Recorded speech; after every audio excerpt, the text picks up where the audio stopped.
Welcome to Mr. Podcast with Claude. And Justin. We are back with our Leftovers podcast, talking about episode 304, Good Day, Melbourne. Good day, Melbourne. Man, such a crazy, great episode. Oh, yeah. Just another whirlwind of events down the rabbit hole. And I, at this point, I think we're like in a rabbit hole within a rabbit hole. Yeah. There's at gone least through two rabbit holes. Through the looking glass. Rabbit's hole? Twice. Yeah, rabbit's hole, please. Yeah, like attorneys general. That's what you have to say. Yeah, man, this was a crazy episode. Again, another. I mean, we saw the trip for them going to Australia coming, obviously. Yeah. But before the season started, it would have been weird to me to think, oh, maybe they'll just go to Australia and the cameras will just follow them there. Forget everyone in, or most of the people in Jordan. Mm-hmm. But yeah, it was interesting to see, and again, like this kind of like the whole show is really like this, with a few exceptions where the focus is so narrow on these characters that you really don't get that good of an idea how the rest of the world is kind of functioning and how the rest of the world is dealing with things. I mean, obviously they tell you a little bit in that area. Yeah. There's some little hints here and there. It's just so focused on these characters and what they're doing. 100%. But yeah, I really, really like this episode. We're getting... Is it 10 episodes or 8 this season? 8. Dang. Yeah, that's what I was thinking. We were halfway done, and I was like, but maybe there's 10. It's short. We're halfway done. Yeah, we're halfway done. Left. So this is the halfway point. So the halfway point being that at the end of this, Nora and Kevin are not together. So that's a good halfway point. I mean, that's the thing. Like, when a show is this close to the end, I mean, if you think to Lost, 4 episodes from the end, I mean, you're looking at, the episode before Across the Sea. I mean, that's what it was. You should look at it as halfway in the episode, though. Because that's where they are in the story, you know what I mean? Right. So you have to kind of look at what was in the middle of season 6. Yeah, I guess plot-wise, that's how it's working. I guess it's maybe the plot is smaller or something, and so it doesn't require as much time. Or maybe they spend a little too much time stalling in season 6. I would say that. But anyway, the middle of season 6 is Recon and Abaturno. Yeah, so that was definitely that was kind of a turning point in the season. A confusing and disappointing turning point, but it's definitely a turning point. Gotta go blow up that plane. I think we should retitle this podcast The Lostovers. Yeah. Clearly, you can't talk about leftovers without talking about Lost. It's impossible. Anyway, all I was saying is just like in terms of running time. There's only only so much stuff can happen in that amount of time. And so as they split up at the end, I'm thinking they might be split up for the rest of the series, or at least for a lot of the rest of the series. So from a screenwriting perspective, this is what you do, right? So like a very easy structure for screenwriting is basically wherever the character is at the midpoint, they're in the opposite at the end of the story. And so usually the midpoint is either a false victory or a false defeat, So sometimes you see like a big action sequence or the big climax is sort of in the middle of the story. They're like, oh, we did it. Yay, we got the whatever. And then, of course, they'll realize it didn't work or whatever, and then they have another half of the movie to go. Or it's like, oh, no, we're defeated. Oh, we're going to die. And then it's like, okay, it's not that either. This makes sense to me in terms of, as Damon Lindelof has said, The Leftovers is a love story of Kevin and Nora. Halfway through this last season, they're split up in the very middle. So, they're together in the beginning of the season. They're split up in the middle. That seems to me that they could be back together at the end. That'd be a nice, neat, simple structure. Yeah, that seems pretty logical. But I also feel like there's going to be a tragic ending, and they won't necessarily be together. They will most likely have reconciled some of their issues with each other.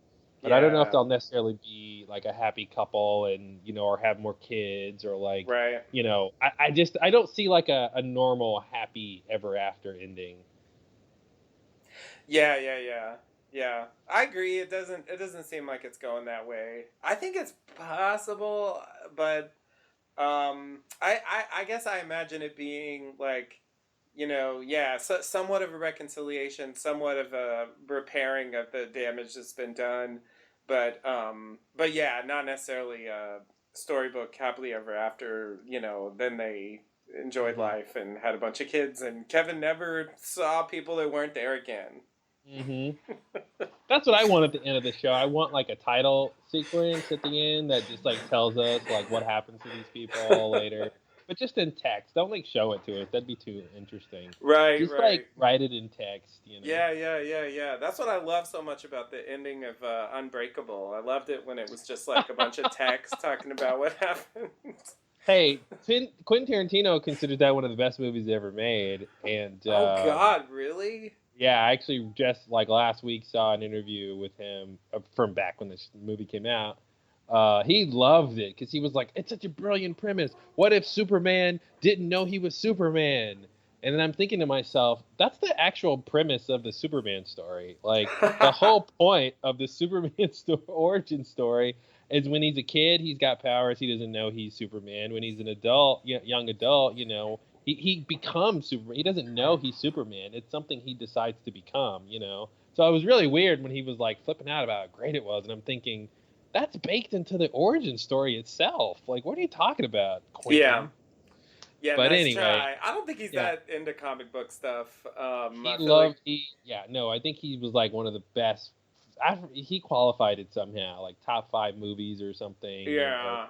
past few years or something weird. But For me, like, what I wouldn't characterize it that way. I guess I would say what I liked about it was it had this kind of proto Christopher Nolan kind of thing of, let's try to take a superhero story and play it in a semi realistic fashion.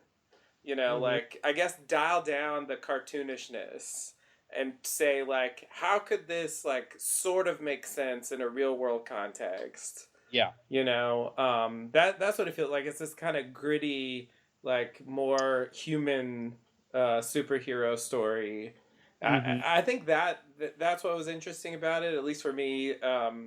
Focusing a lot on the drama of it, what it means, to yeah. be such a person, coming to grips with that. Like, I think that's but the ending, just text on a screen, is just not. I mean, for a comedy it's fine if it's funny, hmm but yeah, it's always disappointing. And then this happened to this character, and this character went on to, Yeah. whatever, found So a that's what you think something. about Unbreakable. What do you think about Good Day Melbourne? Oh, sorry. I just text on the screen. That's yeah. Well, I mean, I definitely enjoyed the episode. It's one of those things where, we both guessed, correctly, that it would be about their arrival in Australia, and I think we brought up the idea that that Nora would meet with, the crazy, I don't know, what was I calling it, the laser, the death ray. That's what it was. Yeah, Yeah, the death ray people. There would be some kind that's also a good band name. of course, I didn't I didn't quite expect that there would be this testing process, which I guess I should have, because they set it up with the guy who burned himself. This idea Yeah, that there would be yeah. some kind of psychological or physical evaluation. Like just because she's been offered it doesn't mean there's not an actual like test part of it. Right. But my question is, like, why? I mean, why do they give a shit? If what What they a say to question. this question about a baby, or whether they pass a stress test. I mean, who cares, Yeah. right? You take their money and you zap them away. Who get, Well, you know what I that then mean? that but then that so that tells you that it's not that simple, right? That there's some other factors there, and I think the factors are either on two angles. Like it's either the administrators of the machine itself, the scientists or whoever's controlling it, and all those people, they have specific reasons who they want. Or I think the other angle is the science itself, like the machine itself it only works or works better if there's certain kind of people that go. I do think there's an obvious kind of interesting quality about like if they want to go there, that helps them go there or something. Right. But I don't think the scientists actually know where the people are going, so I don't really think that's necessarily true. It could just be their hypothesis that you need to really want to go to that departed world, or else when we zap you, you might go somewhere else, or it might not work. I do love though that I do every time I keep wanting to call her Carrie, Nora. I love how she keeps saying unless they're getting cremated, unless they're cremating people. Because I just feel like that's it comes off to me like a crackpot theory that they would have revealed later is true or something, but they're telling us up front that it's a possibility, which I like for some reason. Yeah. Yeah. I mean, yeah, well, we got to talk about that when we kind of get into the thing, because they have like a pretty specific idea of what they think they're doing. Yep. And I have no idea, I have no idea why. And it's just, it starts to get weird because, it seems like the story itself, not just those characters, not just these rogue scientists or whatever, but it seems like a lot of characters and the story itself, like meaning like stuff like the hotel, and then we even have this thing with John and Laurie's like fake psychic thing. This idea that like the people who departed, went to some place. And specifically didn't go where dead people go. Yeah, exactly. Like they were transported to some place, but that doesn't mean that they died in any normal sense. I thought that was a great distinction to bring up. Yeah, and I mean, a lot of what we've seen in the show has kind of assumed that, and it's sort of like it just seems like a faulty assumption to me. I don't really understand why they're so sure that's the case. Sorry. Why? What's the case? Why it's the case that the people who departed, all were transported to some location. Mm-hmm. Yeah, you're right. That has been an assumption. No one really said the whatever made them disappear killed them, because I think there's no evidence, right? There's nothing they left behind physically. So if they are dead, they're not dead on Earth. So they did go someplace. I think that's why they have that assumption, because they vanished from here, so they went somewhere else. That's true to some sense, right? That has to be true. They did go somewhere. Now, if that place is it's a physical place or a metaphysical place, it's up for debate, I guess. But I think that's why everybody has that at least in terms of talking about the departed, right? Plus, departed anyway means kind of going to a place, leaving a place, right. Place. But I feel like it's an assumption. I mean, they disappeared. I feel like no one knows, But doesn't that necessitate going somewhere if you disappear? Or I should say, doesn't not being here mean you went somewhere else? I mean, I don't know what happened. Can you not be here and then you're also nowhere? I mean, in the in the normal like way that physics works, I think you shouldn't be able to just vanish and not exist anywhere anymore. Mm-hmm. But I mean, the departure, is not something that should have happened by normal physics, I think. So I don't know. I feel like they disappeared. To me, it's open, possibility that they didn't go anywhere. They just vanished from existence completely. Sure. Yeah. Yeah. And I don't see why that's not a consideration. I think it comes down to how the show has talked about them, but because I think if this was the real world, I think how people talk about the departure is just kind of an effect of how they were dealing with it, right? And so I think most people would just kind of use the vernacular that they went somewhere, they left, they departed, like right. It's called. versus saying, oh, they just stopped existing, Right.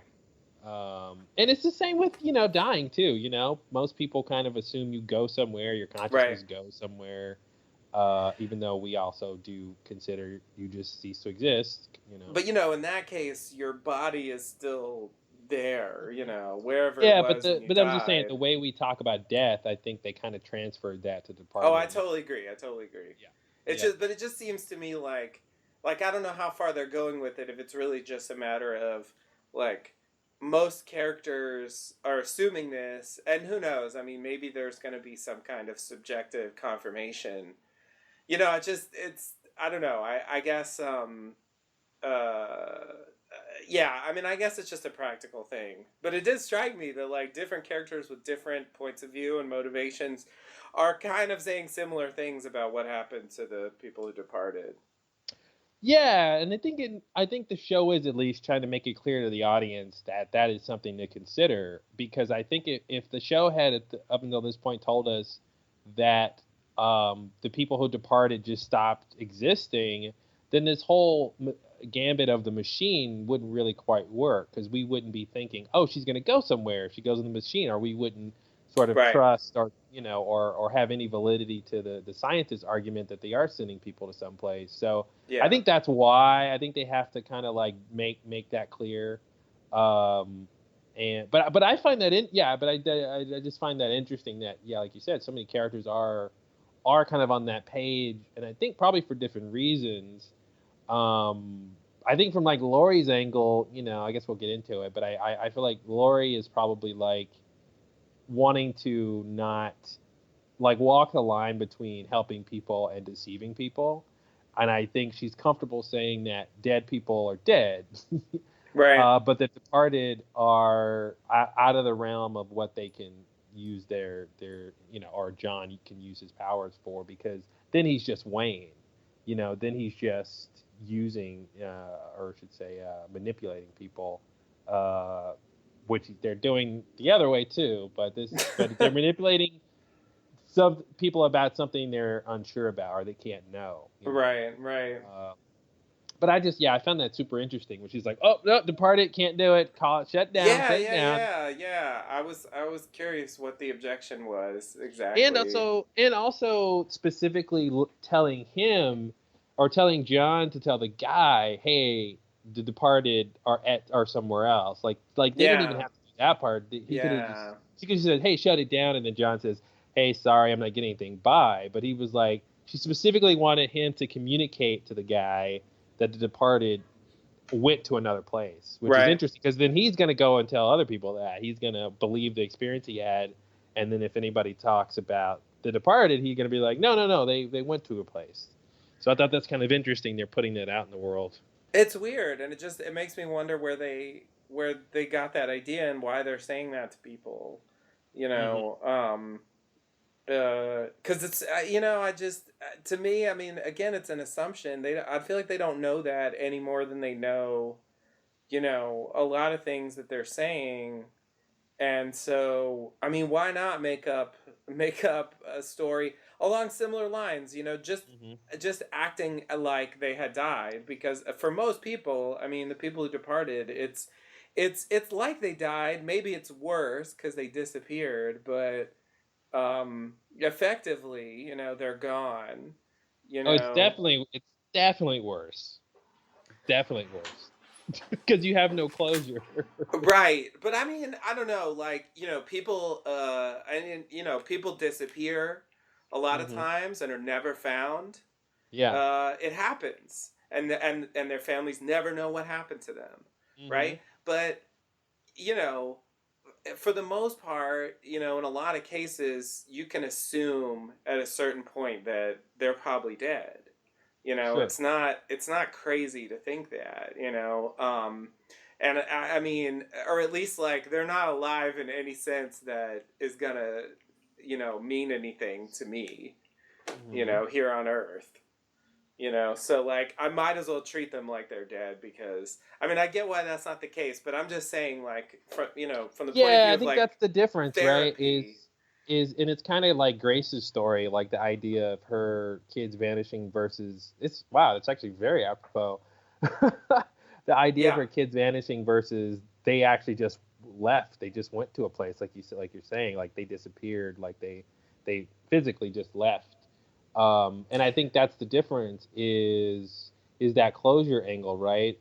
Because you're saying like there's no difference to me if they're gone, they might as well be dead. But that's the difference, I think, is they there's actually still hope that they're alive and they can come back, right? There's a difference if the departed went to a parallel Earth and they're just living life there or something, versus like they cease to exist, they're dead. Like that's a completely different proposition. And I think that's why the characters care about that distinction, because that that's the difference. Between between like having that hope and not. And I think like the longer, the longer that or I should say, the more that time passes from the great departure, the more they'll be in that category you kind of described as well. They're effectively probably, I mean, if it's been 50 years, right? Then, if somebody who was older departed, it's like, well, even if they went to someplace, they're probably not alive anymore. Something like that. But I also even think if there they could are, at a be. certain point, it's not going to do anybody any good. If they come back like 500 years from now, it's not really gonna. Mm-hmm. Yeah. I mean, not really gonna help anyone who actually knew them. Mm-hmm. Yeah, and I think there could be something just linguistically about when they say, and I need to see the scene when John is actually says to the guy, but he basically says, they went to some other place. That could include non-existence. Like just that sort of generally speaking. Sure. But anyway, I was just gonna say go ahead. about Grace's story. Something that's interesting about that is that it actually seemed like it was worse for her. I guess because she thought the departure was the rapture. It was worse than her because she had faith that they were in a better place. Yeah, so when she found out that they all died, and she knew it was, in that case. So it's like it can be worse depending on depending on how the individual, I guess, thinks about the departure. Yes, yeah, that's fair. Yeah.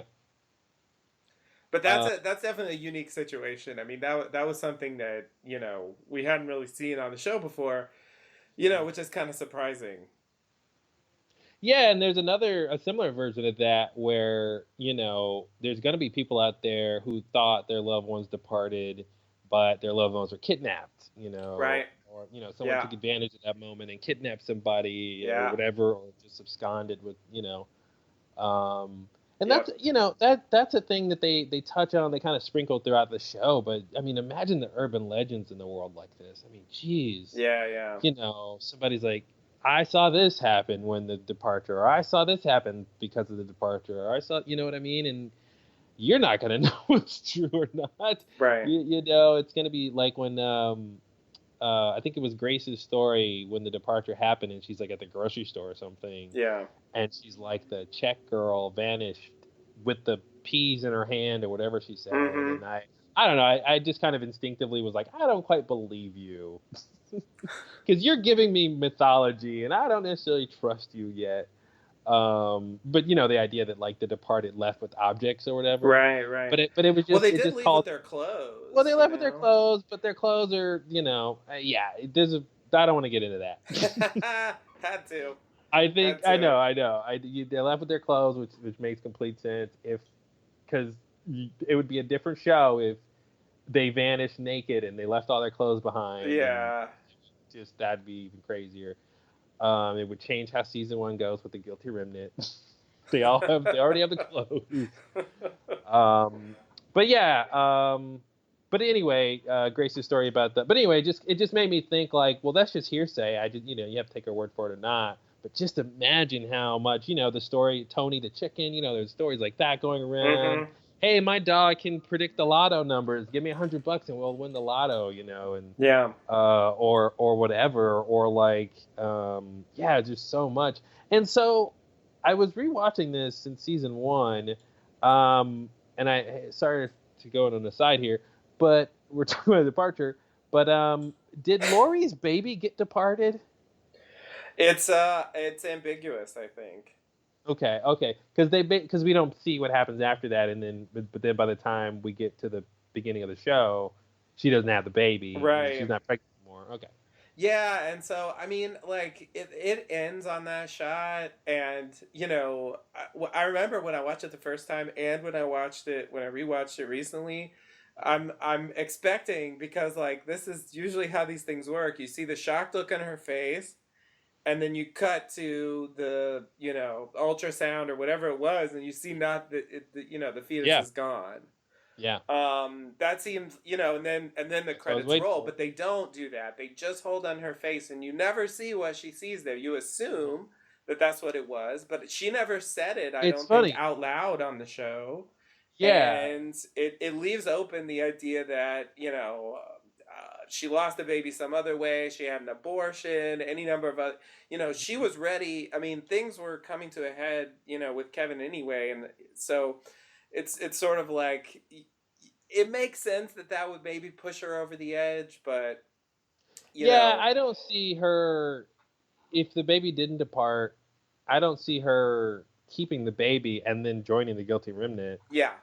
You know, and then doing what? Putting that baby in white and making it smoke? That's not fair to the baby. Get that secret out your mouth, and the baby can't write things down yet. You know, it's gonna be a while. Oh God, it's gonna be like learning to talk, and they're gonna be like, and then "Shut up." She's trying. Yeah, exactly. Write it down. And you have to underline the paper a lot to make your point. You always learn to talk first, so that's gonna be tough. And then she's trying to put the baby to sleep. She can't sing a lullaby. She's got to write it down. Oh God, the baby can't read yet. Come on, guys. Worst lullaby ever. Guilty remnant, baby. Yikes. Yeah, we didn't see a lot of babies with the guilty remnant, and I think that's pretty reasonable, because what are you gonna do with a baby? But it's interesting you bring up that, the kind of structure of that scene where she's looking at the ultrasound or whatever, sonogram, and she doesn't, we don't see what she sees, but she has a reaction, because that's exactly what happens in this episode, Good Day Melbourne, where she sees the photo of Evie that Kevin texted her. But we don't see it. Yet she confirms that it's true, and I shouldn't have believed her. Yeah. But she had me. I was totally fooled by that. Yeah, we'll get into that. But that's interesting. They kind of use that same thing again. You're right. They use it with Laurie. So that's you're right. Interesting. In this case, we did get a reveal, though, and there was never a follow-up on that. And I don't know. I mean, we're getting to the end of the show. I guess if that's ever going to come up again, why did you leave the family and join the guilty remnant? And I would also say, though, that if her baby departed, that would actually really make her want to go to the guilty remnant. So that would be a plus in that category of, like, that would drive her to guilty remnant if she had a supernatural miscarriage or something. Yeah. And I think we're supposed to believe that's what happened. It's just it's interesting that they didn't confirm it 100%. Yeah, and if that is true, then what was she reacting to on the ultrasound? Right. Because she didn't really know what was happening outside. Because you hear some commotion when the departure happens outside of the room she's in. I think maybe her doctor departs. No, the doctor didn't depart. No. No. I'm pretty sure it was just there was no one in the room who departed. There was like commotion outside of the room when it happened, and then I think the doctor leaves to go see what happened. Oh, okay. And then that's when Laurie looks at the screen. Yeah. But because if the doctor departed in front of Laurie, it'd be a whole different. We would have saw that. But I remember that happening, but no, she just leaves the room to go see what happens. Okay. But I could see her saying, at some moment of drama and heightened emotion, she's like, Kevin, our baby departed in utero. I don't know. Yeah. But that's a whole other crazy thing. What's the youngest a baby or a fetus could be departed? Because she was at 6 months or something. Not even that much. She was, I believe, Well, maybe I'm not even sure if they said how far along she was, but it was within the time frame that she could have an abortion, I think. But it begs the question, like, how young could what's the youngest someone departed? Oh yeah. That's And the fact that the baby went and not her is extra interesting, right? Because you would assume the other way would make sense. A mother who's pregnant, a woman who's pregnant with a baby, they both depart. That would make sense. right. But yeah, baby and not her. Well, yeah, and we also had in the Tony the Chicken story, all the animals departed as well as the people, which is something that another rumor I didn't believe. Yeah. It's I mean, it doesn't have to be true, but that's what they said. Yeah, exactly. And that's something that it wasn't clear to me if that happened or not. Originally, it seemed like maybe it didn't. But I wasn't 100% sure. I mean, the whole thing with the dogs seemed that they were all left behind, and the ones who saw, their owners departing were the ones that. Now, are these separate from the dogs that are turning into people? I kind of wanted them to connect that. Like the dogs who saw their humans depart are now turning into people. Yeah, no, I think Dean was that's the dogs. That's the one. He was like they're evolving, So I assume it's the same ones. Oh, he did say that. Yeah. Yeah. Yikes. Yeah. Yeah, I kind of want to do a 2 of every animal thing, like, oh, that's what happened. It was a global Noah's Ark. And 2 of every person or 2 of every animal just, or something like that vanished. Right. But that doesn't quite work. Yeah. It's too many humans. But or like 2 of every person who has this quality, that's very specific, this gene or this, DNA sequence or this whatever, Right. Something that would make it only 2% of the people left, even though they got 2 of every whatever kind. Right. Anyway, do you want to get in the episode? Any other big thoughts before we dive in? Sure. No, I think the rest of what I have will sort of come up along the way as we go through it. All right. Well, let's get into it. All right. So I'm gonna split this up.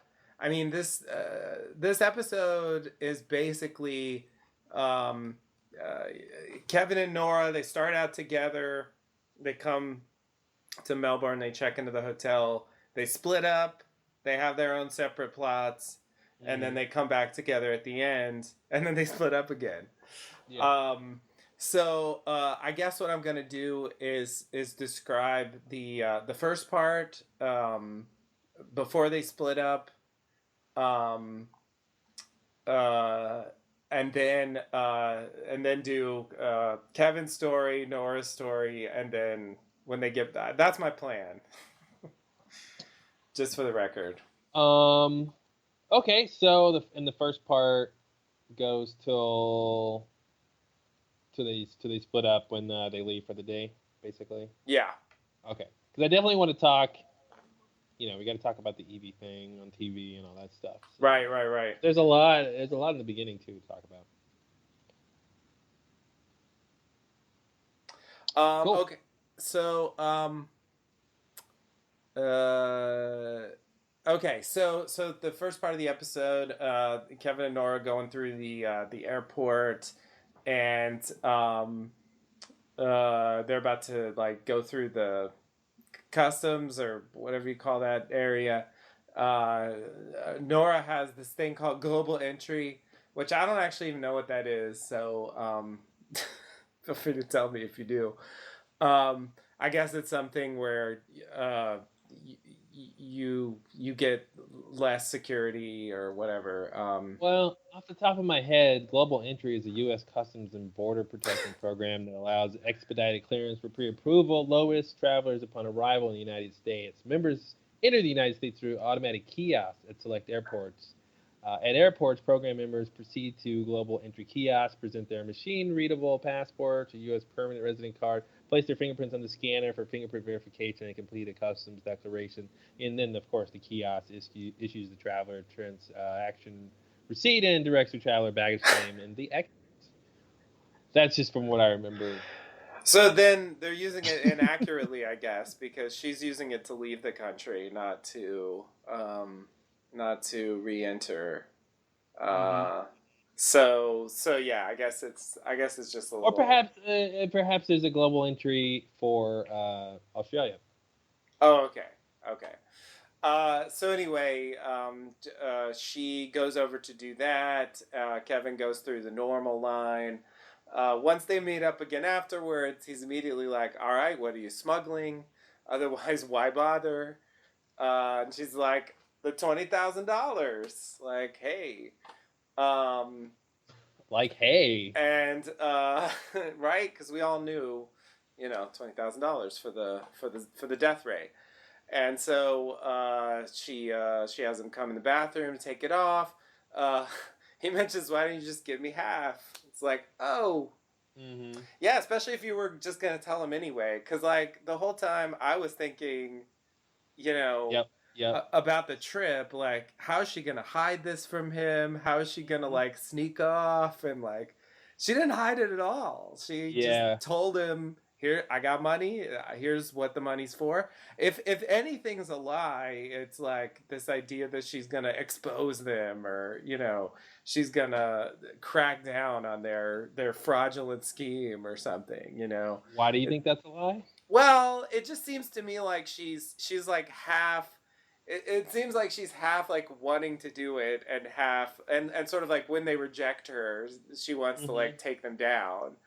It seems to me like her heart's not all in. I think she's telling herself, she's using the undercover thing as like, I think she does want to expose them because she doesn't want the hope that there is a way to see her family again, and I think because hope leads to disappointment, which she finds out this episode, and so I think you're right. I think her heart's not really in it. She kind of secretly would hope it works, but she just thinks it's bullshit, and she just wants to prove it's bullshit. He the tower guy, departing, she wanted to make sure people knew that was bullshit. He had a heart attack and that was it, Right. I think it's that same kind of thing as she hates.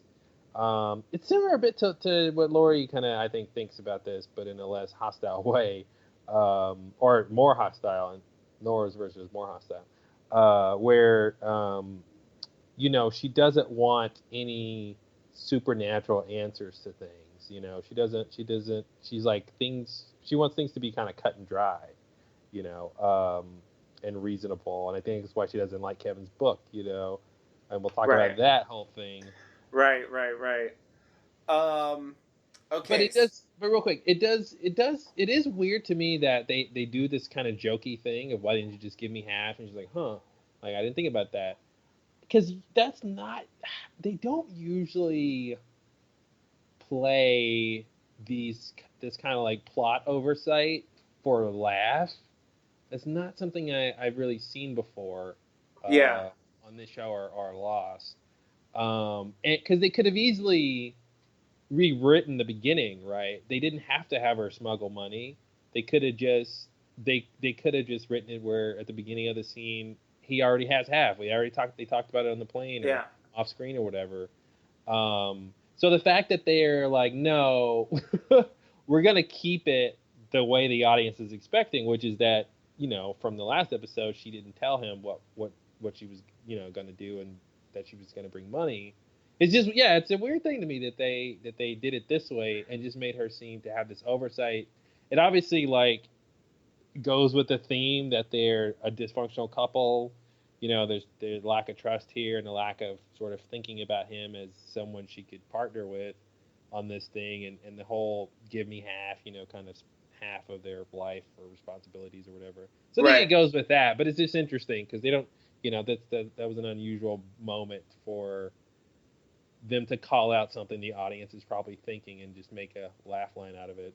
It's strange. I mean, they could have just made it 30,000, and then there's no solution like that. Mm-hmm. Then she has to smuggle it in, and yep. There's no need to shouldn't there have been an easier way? But yeah, maybe they wanted that stuff you're mentioning. I mean, maybe that was the goal there. Because it seems weird to have it just the amount that is exactly the maximum that the two of them could do.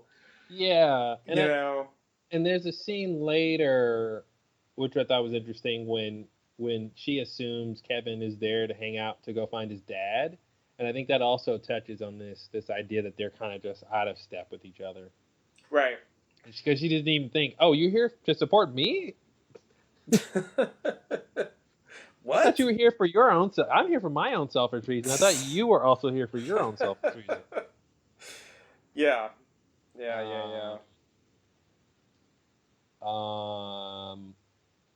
Okay.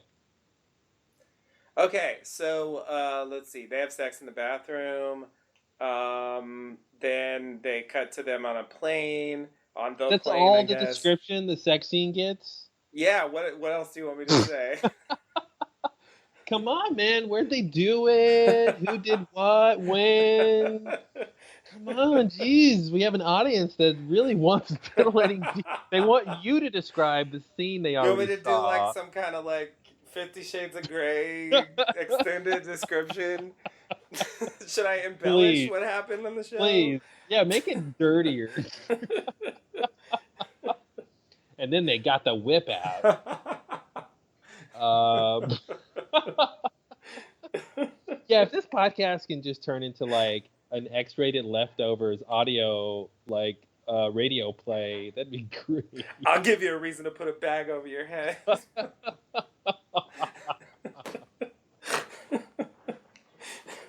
Oh man, yeah. You want to depart something? I'll give you something to depart.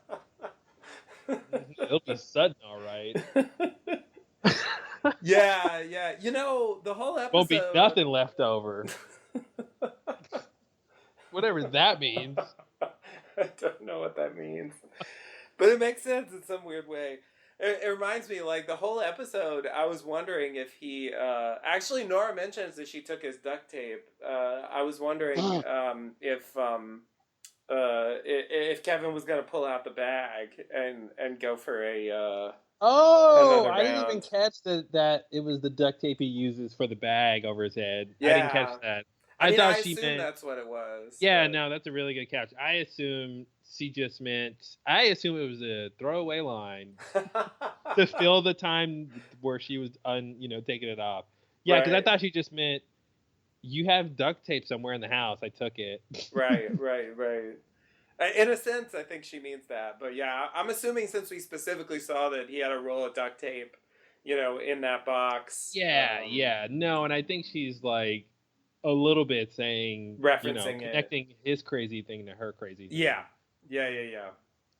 Exactly. But anyway, the sex scene, the only thing I'd say about the sex scene, though, is that they were sexing it up on a baby changing station. Mm-hmm. And there's this idea that Nora might be pregnant.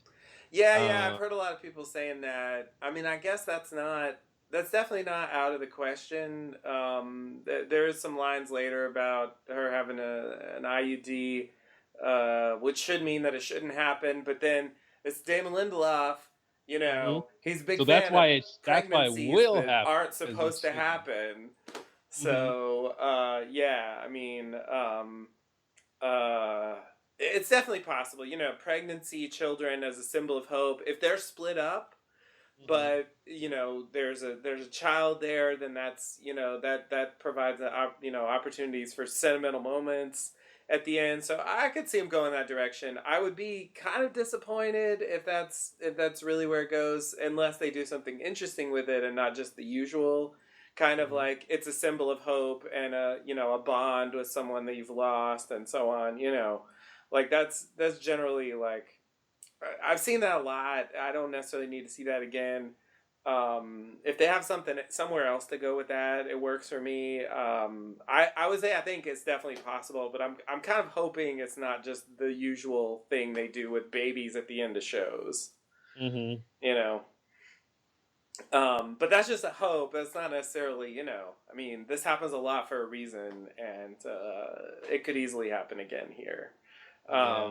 It seems like they could be teasing us, and it doesn't have, but whatever, I think your point is valid.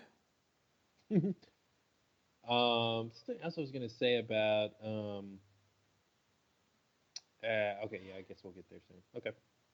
Okay, so then it cuts to Kevin and Nora on the plane, and she's talking about watching the testimonials and how they're scam artists and cremating people. And he's like, "Aren't you out of your jurisdiction?" And he's just, "Yeah." Which seems like a valid question. It is like a U.S. government organization, so I don't know if she's really within her. I mean, presumably Australia would have their own version of such a thing, and um, it would be their job to do that if it's going on within their borders. Anyway, um, also, he asked like, what if they ask why I'm here? Kevin, and and she's got this excuse about. I'll just say we're in a toxic codependent relationship, and and we realized the best thing for us is for me to leave the planet. Yeah. It's cool. It's cool. But we're our relationship is healthy enough that he's gonna see me off. Yeah. He came to Australia to provide support. It's great in that we're codependent. It's great when he wants me to leave. He's really supportive of my leaving. Yeah, that was interesting. So that little thing is interesting because it comes back later, and it made me wonder if there's any significance to that. Now it might just be a red herring, and it's really just about the tensions that are growing between them and so on, and like her saying out loud what on some level she probably believes about their relationship, and like that kind of getting that in the open. But it comes up again later when she's going through the whole thing. So we'll come back to that. So then we go to the hotel room, and she's like, "Gonna look up your dad?" And why would I do that? I don't know where he is, and I'm here for you. This is all about you. And then she notices the book, and he claims that Kevin claims he read it on the plane while she was asleep, which really sounds dubious to me. But then she's like, "Oh, I got you. I'm gonna test you. I'll open to a random page, and it's the climax of the whole thing. The international assassin plot where he takes Patty to the well. Man, I wish I could see what they said about the guy on the bridge. I mean, I guess they just kind of narrate what happened, but it's weird. Like, I didn't realize they had this level of detail about what happened in the hotel plot. Like, I'm wondering where they got this from, honestly. Because like I didn't think. I mean, Kevin did not on screen tell anyone this level of detail about what went down. I think he's supposed to have told Michael. I guess that's what we're supposed to believe, but it must have been off screen because he on screen all he said was, I was in a hotel and Virgil helped me and Patty's gone. He didn't say jack shit about this extended. I almost feel like he wouldn't have gone into this much detail unless they were writing a book about him.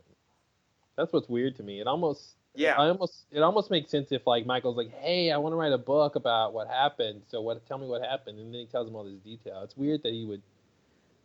I mean, it isn't that detailed, but it is sort of beat by beat of what happened. It's interesting too. He talks about the hangman, and it's interesting they call him the hangman in the script because I read the International Assassin script, the official script, and they call him Bridge Man. That's kind of interesting. Bridgeman, yeah. But there's that scene where the little girl Patty's in the car and Kevin is talking to the hangman outside the car and we don't hear what they're saying. So it's interesting if he told Michael what they talked about, if that's actually in the book. Right. Which I feel like that's what that has to mean, because I just, it's hard for me to believe that they would guess those details so precisely, in terms of like what exactly went down in the hotel, not just like I got rid of Patty, Yeah, but I'm just saying specifically for that moment, since the audience doesn't know what he and Kevin talked about. I'm wondering if he would have told Michael what they talked about or not. Because the rest of the stuff we've seen, so it makes sense that they're going to tell the audience. Wait, now I'm confused. So I'm just saying, okay, so in the episode, before Kevin leaves the bridge and the hangman, Patty's in the car, and then Kevin and the hangman are talking, but we can't see what they're saying. We can't tell what they're saying, right? So I was just asking or pondering, like, because Kevin was in that scene, and he supposedly or purportedly told Michael what happened with the whole hotel saga. Oh, that part. Maybe maybe gotcha. he told Michael what he said to the hangman or what they talked about. Yeah. So sorry, I got confused. I forgot about that part completely. Yeah. It seems possible, but it's kind of crazy to me. I mean, I guess maybe he wanted to tell somebody, and Michael already like knew a decent amount about what he went through to get there, and at least like vaguely what had happened. So he was sort of like, he would be the least shocked hearing like the story. Um, like if he wanted to tell somebody, it makes sense that it would be Michael. But yeah, I don't know. It sort of seems like they've seen the show. And he says, Nora says, where does Matt come up with this stuff? So it's interesting if Matt wrote it, or Michael wrote it, or Kevin told Michael the story, then Michael told Matt the story. Kevin later says John wrote it too, so it's sort of like yeah, and maybe they each have their parts, because they each have a piece of Kevin's story, whatever happened, that was just those two of those people, sort of a thing. Right. So maybe in that sense they're writing it together. Right. Yeah, I don't know what to think about. I guess they just all. I don't know, John. Where did Kevin say John wrote it? Because I remember he said when he's talking to Lori, that's like the last thing he says to her. He's like, "Oh yeah, the book he wrote about me." Yeah, because I remember before. Yeah, it's John about the fucking book he wrote about me. Yeah, I remember the before thinking in the first episode of the season when I thought John just kind of knew about the book. Yeah. I had that impression too, but then Kevin said of course, like I don't know what the truth is supposed to be, but maybe it's just that what you're saying, like they all collaborated. Yeah. Yeah, I'll buy that. So I'm trying to see if there's anything I want to talk about before we move ahead. Let's see. Okay, I think we're good. Yeah, so obviously, like, he gets it right because he remembers what happened to him. Seemingly, like, I get the sense he didn't actually read the book. I think he read the book because at the end of the episode, he claims he loves it. He claims, and I thought there was something interesting about that kind of reveal, if it's actually true, that he's secretly enamored by this whole sort of compilation of the events, like in this sort of format, like really speaks to them in a way that like the disparate events as he lived them kind of didn't, He said so he loved the book?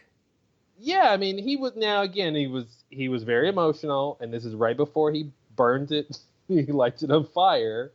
But Carrie is, I keep calling her Carrie now that I know her name is Carrie Coon. Nora keeps was like goading him, saying, "Oh, you love it. You love this book," and he said you like it, and he's like, "Yeah, no, I love it." Yeah, I thought he was. I mean, I thought he was being facetious. I didn't think he actually meant it. I thought it was like, yeah, here's how much I love it. I'm gonna burn it right now.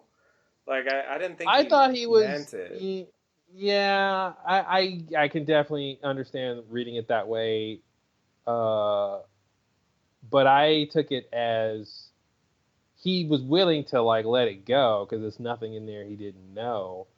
Um, I thought it was more like he was mad and willing to let it go, but he actually did love it, and he was mad that he loved it, and that's why he burned it because he hated the fact that because it's so, narcissistic. So yeah, I got the impression that he didn't read it. There's a moment later um, uh, when he looks through the book, and we see like some flashes of things that I guess are supposed to have been in the book, Mm-hmm. and I got the sense that like at that point, he was actually like looking at it in detail for the first time and seeing what is said and remembering the things that happened. Um, uh, but yeah, I don't know.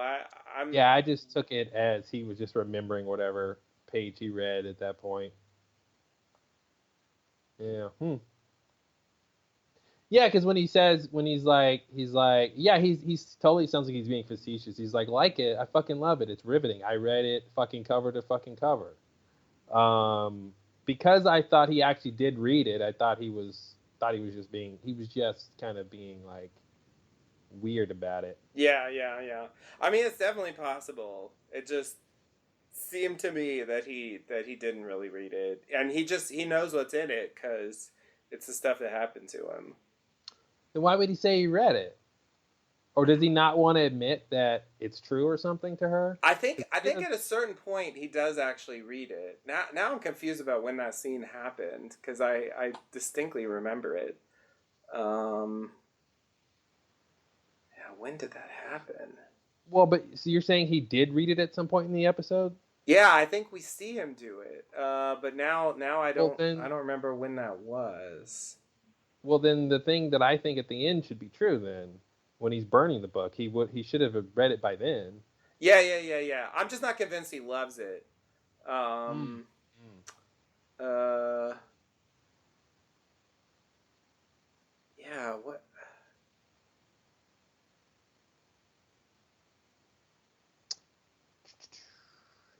Where? I swear that happened. So there's a scene about 12 minutes in where he grabs the book. He's in the hotel room and he sits on the bed. I think this is the scene you're talking about where he Yeah. sees a flash or two. So when does that happen? This is about 12 minutes in. Okay, so it's before he sees the thing on TV. It's right before that, yeah. Okay.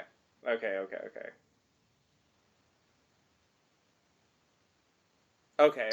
Yeah, yeah. I can totally see your perspective. The way he kind of like looks at the book, like, okay, I'm gonna finally tackle this Mm-hmm. thing. Let me look at it, and he's going through the pages. Yeah. So, but then it's weird writing then because when she says, "Did you read it?" the answer is no, but by the end, the answer will be yes. Right. But when he's saying yes, I read it, I love it, he's actually lying. Yeah. So it's like opposite world. I took it as he read it on the plane, like he said, and he was just remembering specific things in the moment. It was more of a production thing to show the flashes and stuff, because they, they could have. I don't know. I mean, I have to be convinced of what point they're making by having him lie and then read it anyway, because they could have had this scene on the plane or something. They could have showed her sleeping and him on the plane, and then they would have showed these flashes, right. as he read it. But Right.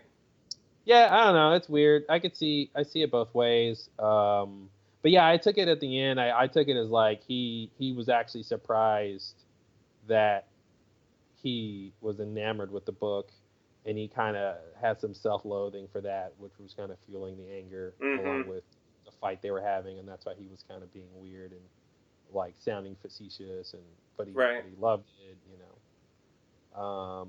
Because I would think he thinks it's riveting. Because it is riveting. Mm-hmm. Yeah. Well, like, where does Matt come up with this stuff is one of those lines where it's like, you know, it's like the writers talking about themselves. Yeah. Yeah. Because Matt is really, you know. Matt is really, yeah, one of the writers. Yeah, and also took him saying, I love it as like a kind of reversal to her saying, oh, I think you like it, you know, and it's kind of like surprising that he would be like, yeah, you're right, I do. Mm-hmm. Because this whole time we think he doesn't like the book.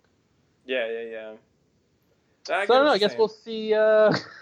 We'll get more evidence we'll later see if the book even comes up again,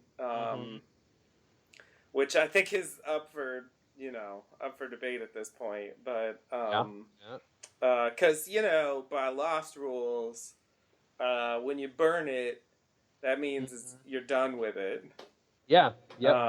And it got totally burned on screen, so. Seems to me like, you know, the book has served its purpose. The fact that it exists is really all that has mattered about it so far. I mean, I guess like the Grace thing, you know, she got that page where the specific content mattered, but I feel like it's functionally like done what it needed to do, and the story can proceed from there. It doesn't necessarily need the book to come back in, and you know. Yeah, so we still do have the book that Kevin Senior threw away in the trash. Right. It was raining. Obviously, it would have gotten damaged. How damaged it got, maybe some pages survived if somebody found it or not.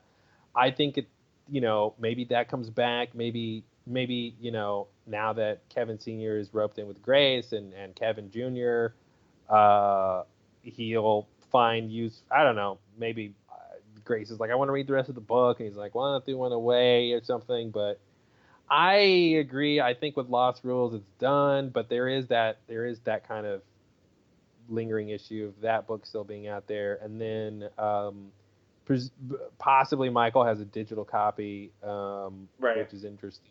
But yeah, it could be they burned it, so they have to go with one of the backups, you know, and it's just kind of a red herring, and they're gonna pull the wool over our eyes, and then we'll be like, oh no, the book is back, but he burned it. But I'm gonna stake my flag and say the book is done, because honestly, I'm done. I don't care about the book. Yeah. I think I'm gonna go with we're done with the book. The book is just seasons 1 and 2. I mean, it's, you know, we've seen it. It's fine. Well, he's gonna have to write a new gospel too, right? Like every year, Matt has to sit down and go, well, now what happened with Kevin this year? Yeah, well, presumably he added the stuff that happened, you know, at the beginning of season 3, that whole like weird like baptism thing and all that. I think he mentioned that or in the first episode. But yeah, I guess the question will be like when we catch back up with that crew, with Matt especially. You know, once he finds out that Kevin's in Australia, you know, is he gonna like try to, you know, I don't know, follow him there and you know, find out what's happening to him so he can add it to the book. So Matt says, I haven't put your baptism in yet, but it's pretty much up to date. Oh, okay. So they hadn't got that far yet. There you go. But well, unfortunately, I know I was actually spoiled a little bit. I saw a little preview for the next episode, so I know the answer to your question. I think you can guess what the answer is. Just based on this episode, I think it's Get Out. Yeah, I don't want to say too much, but there's your answer. Okay. Sure. And yeah, what else was I gonna say? I do want to agree that like I'm not saying they won't ever reference it again, but I just don't think the book is that important. Yeah, the book is like a side effect of what's been happening. Exactly. Yeah, Exactly. it's a way to describe how people are reacting to the situation, and it's not like a roadmap for what to do next or like, um, yeah, I don't know. I don't really. I mean, I don't want a show where there's the United Church of Kevin, by the end of it, where like Right. somehow it gets out or people find it or whatever, and or it goes online and people start, worshiping Kevin or something weird like Mm-hmm. that. I don't think I want that show.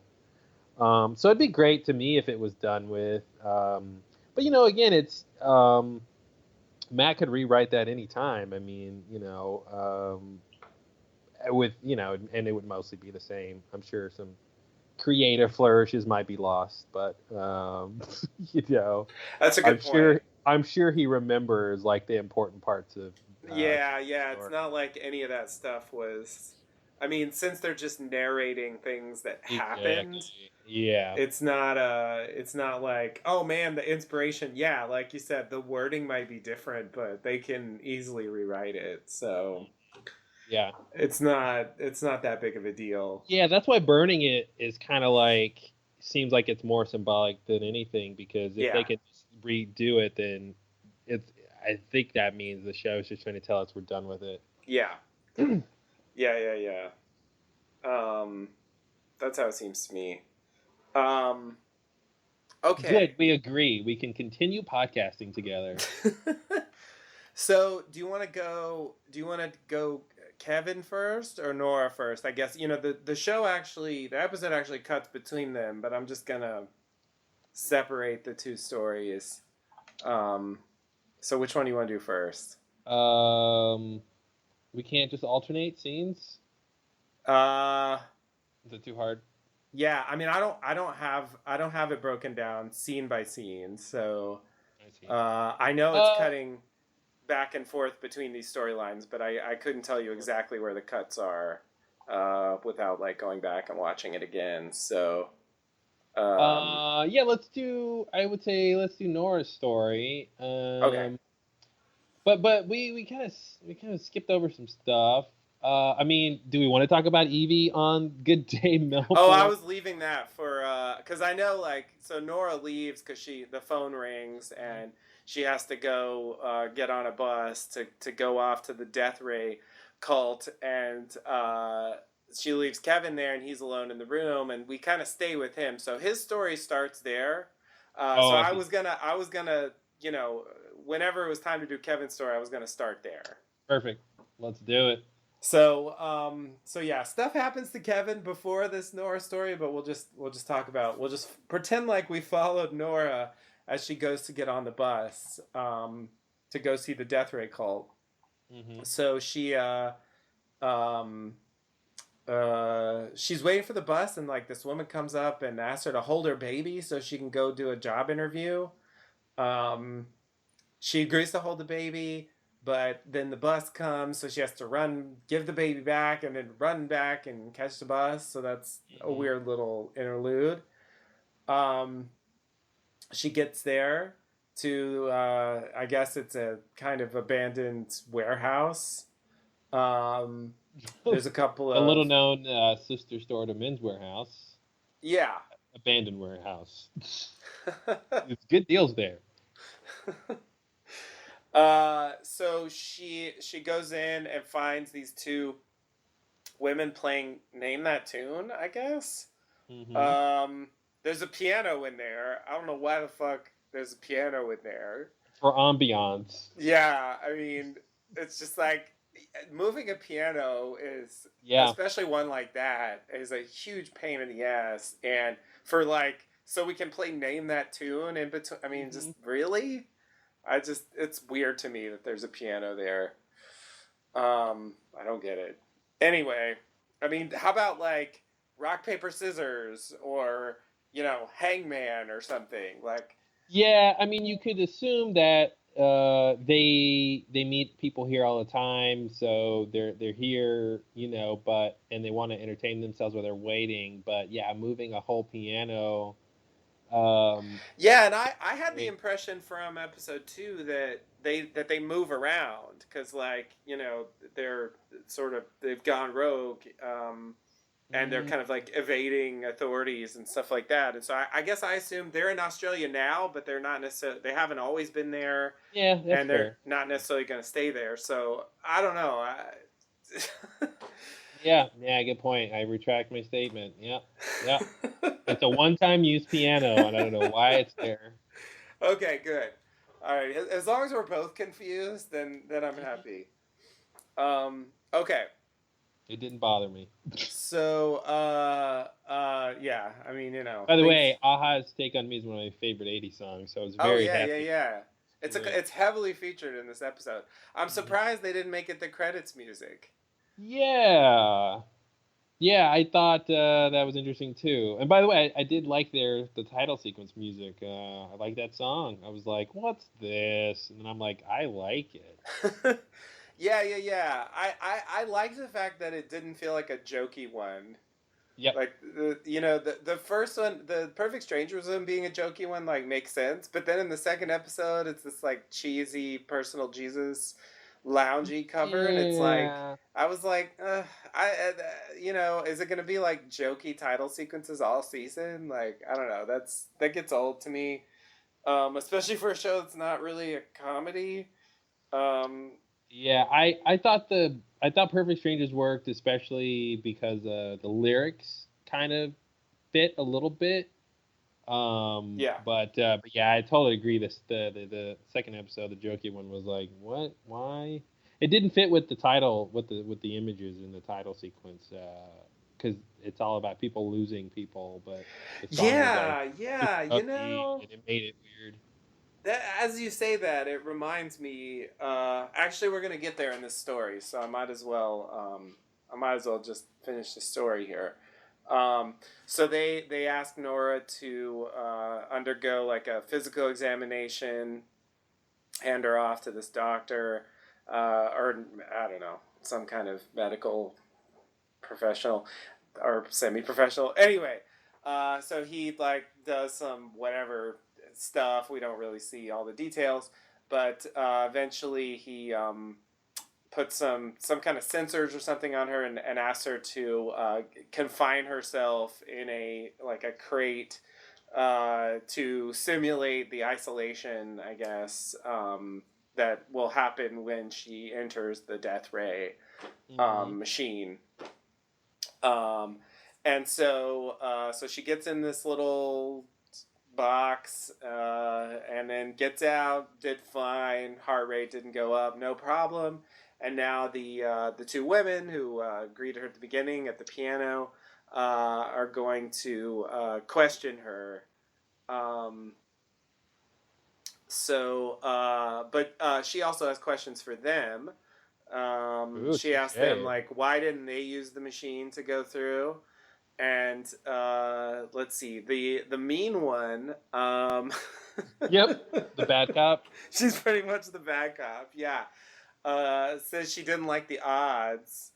So she's like, we know we're sending people the same place the Departed went, the people who Departed went to. But the odds are low that it's an environment where you can live, where there's food, breathable atmosphere, that kind of stuff.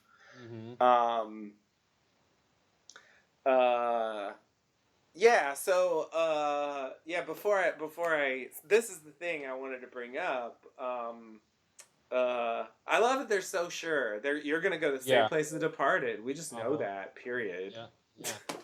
How could you possibly know that? I just feel like the science is so faulty because all their readings are based on the aftermath of the event, and they have no idea what the readings would have been, during the event or right before the event, or if anything outside of Earth matters, if the orientation of the magnetic field matters, there's so many variables to take into account because it's a global phenomenon.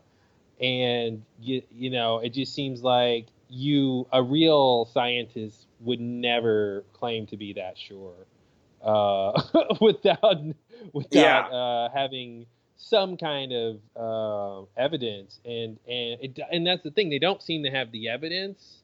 Now they're saying that they're sure, so maybe that means they have evidence, but it's not like,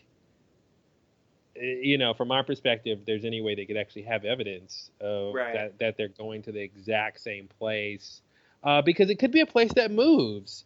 If they're going, say they're going to another planet or something, but that planet is revolving and rotating, so it could be that if you didn't do it at the exact same time, that they'll be stuck in space where before they went to a habitable planet. You know, so that's the thing. It seems like weird that they're not taking into account those kind of things. Yeah.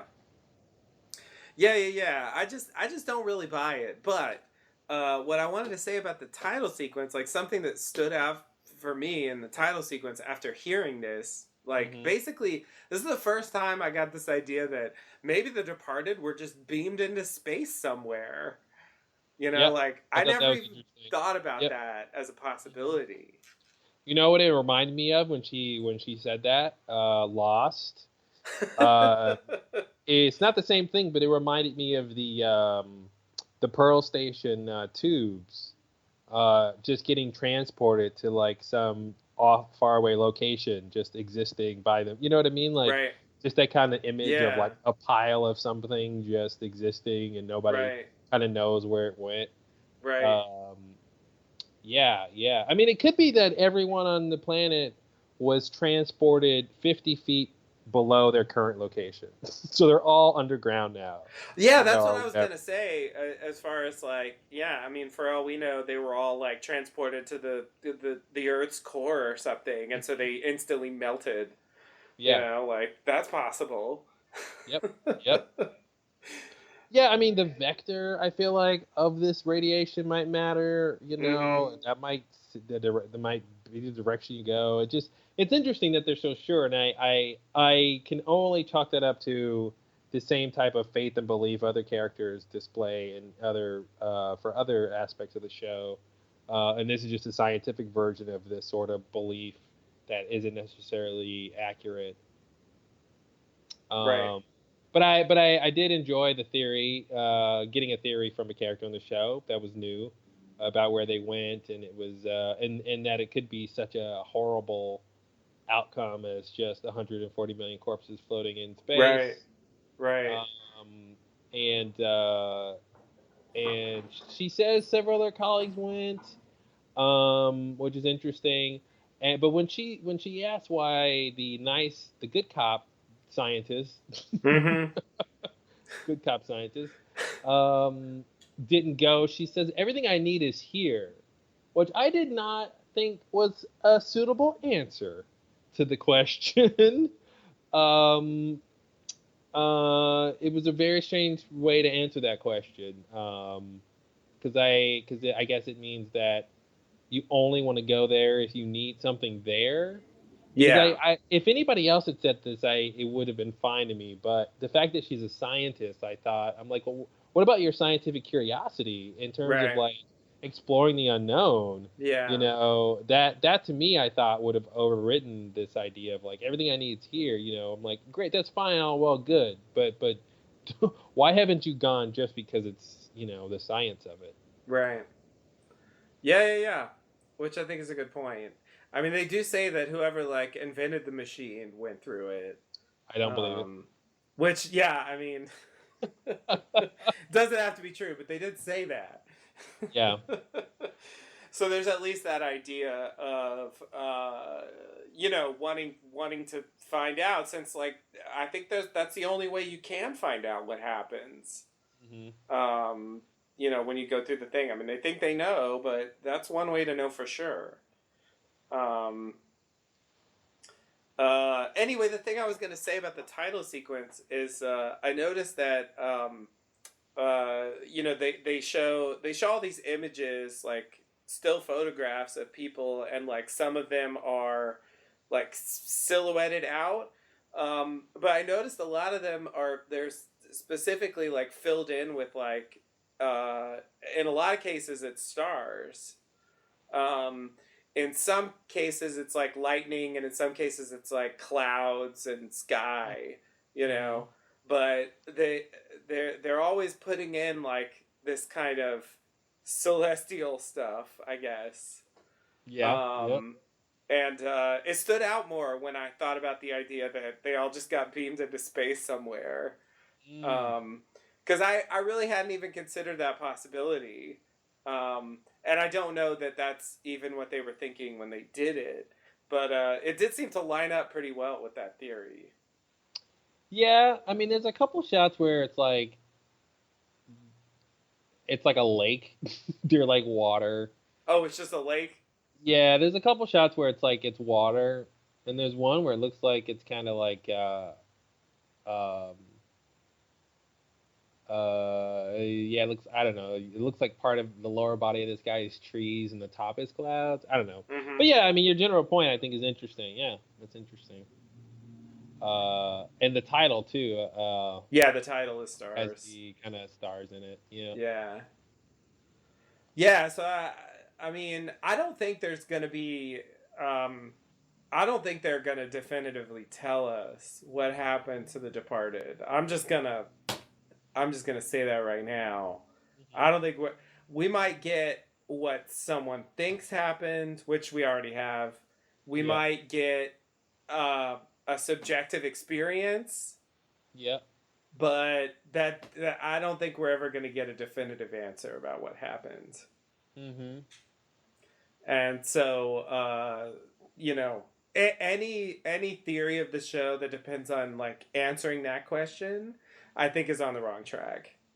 Yeah, that's fair. Even though like I get that they're hinting in that direction, but this is the Damon Lindelof game. He loves this. He loves this. He will definitely happily get you to think in a certain direction, having no intention of seriously following through with it. Because it's all about what it means for the characters. It's about the journey. It's about the journey. Exactly. It's all about your journey to that wrong answer. Why did you think that? Because of what I did? That was your problem all along. Yep. You were listening to me. She says Finland won the World Cup. I was trying to see when that happened in terms of to get a sense of how long ago this doctor left. Oh, did it happen? Well, I'm assuming it happened. I'm looking up the World Cup record. Yeah. I can't make heads or tails. Just a bunch of numbers here. It looks like. Here we go. Wait a minute. From what I'm seeing, if it's FIFA World Cup. Oh, they've never be FIFA won. World Cup. Yeah, it looks like they've never won. Yeah. I assumed that was alternate universe stuff. Because I've never heard of Finland being a competitor in the World Cup. No offense. Yeah, I had neither, but I also don't follow the World Cup. Yeah. So do you? I you heard think about in it that... a lot when I was in Europe. They made a big deal about it. So do you think that was a joke, or you think in that world Finland won the World Cup? I assumed in that world Finland did win the World Cup, but it could be a joke. It's hard to say. I feel like they don't usually do that. They don't usually make distinctions like that in terms of being like, hey, don't forget, this is an alternate reality. I mean, an alternate world. Yeah, I agree. That's not a thing they usually do. So I took it as like a kind of, like I said, a hint of how long this guy's been gone or something. But apparently, they've never won. So I don't know. It sounds to me now like she's just saying the guy doesn't even exist anymore. Because she's like, say hi to him and tell him, they won the World Cup. It seems like she's being facetious and like, yeah, it could be like, that. Definitely. If you use the machine, you're gonna die, which I don't think she thinks. Yeah. I don't know. It was confusing. Yeah, I don't get it either. That was a weird one. Oh yes, and tell him we said hello and that Finland won the World Cup. Yeah, I don't know. She's weird. She's very weird. So,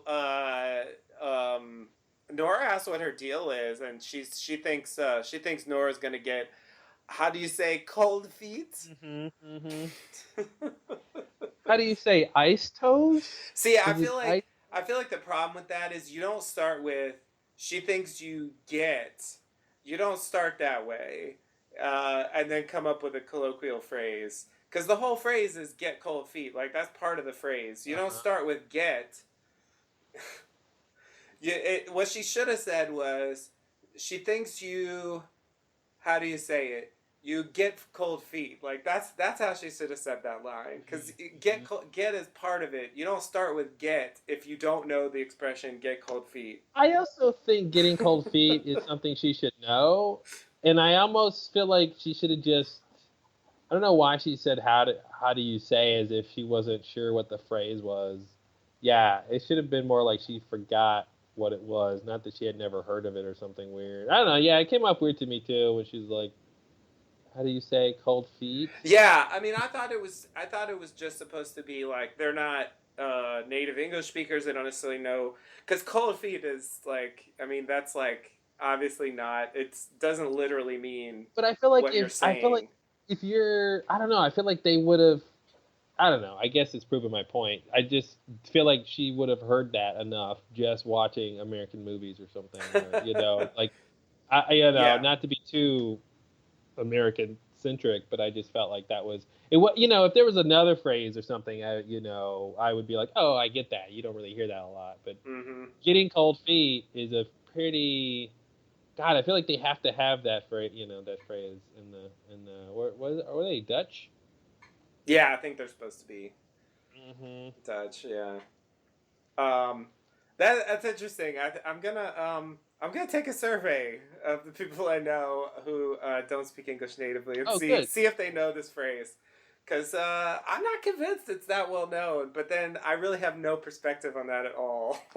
So, because like, I mean, that totally like that basic thing can happen, like in terms of like what is that like weird expression that you have for this, I can buy that. I just don't buy that she would cut it off at get what?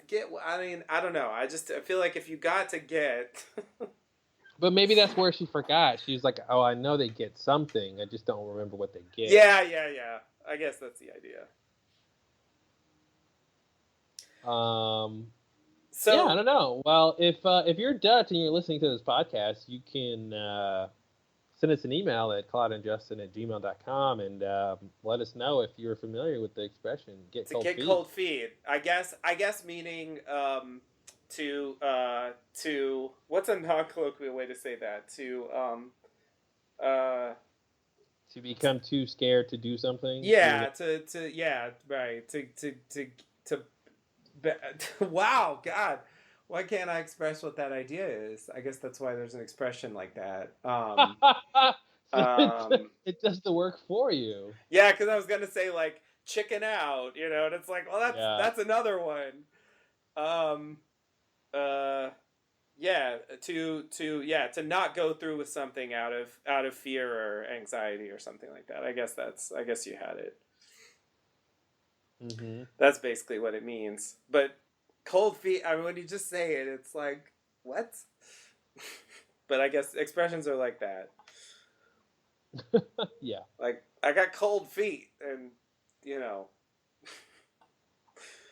well, sorry, but you can still, put some socks on. Put some socks on, let's go. Yeah. I mean, how about some, wool socks or something? I hear they're warm. I'm looking at the origin of to have cold feet. Of course I am. It used to mean at some point, possibly in the 17th century, to have cold feet meant to have no money. Probably referring to someone being so poor as to lack shoes. Oh. And then that makes sense. Apparently at some point in the 1800s, it transitioned to mean timid. Oh, interesting. It might be found in an 1862 German novel in which a card player withdraws from a game claiming he has cold feet, which means there no money, when in fact he has merely lost his nerve.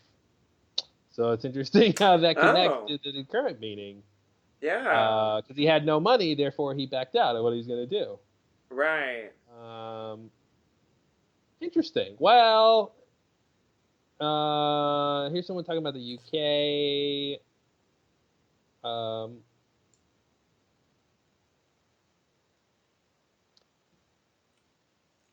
this guy is saying in the UK the expression is very familiar, but I can't quite tell if he's saying literally or figuratively. If they just talk about their cold feet a lot, or or if they're using it the way we're talking about it. Right.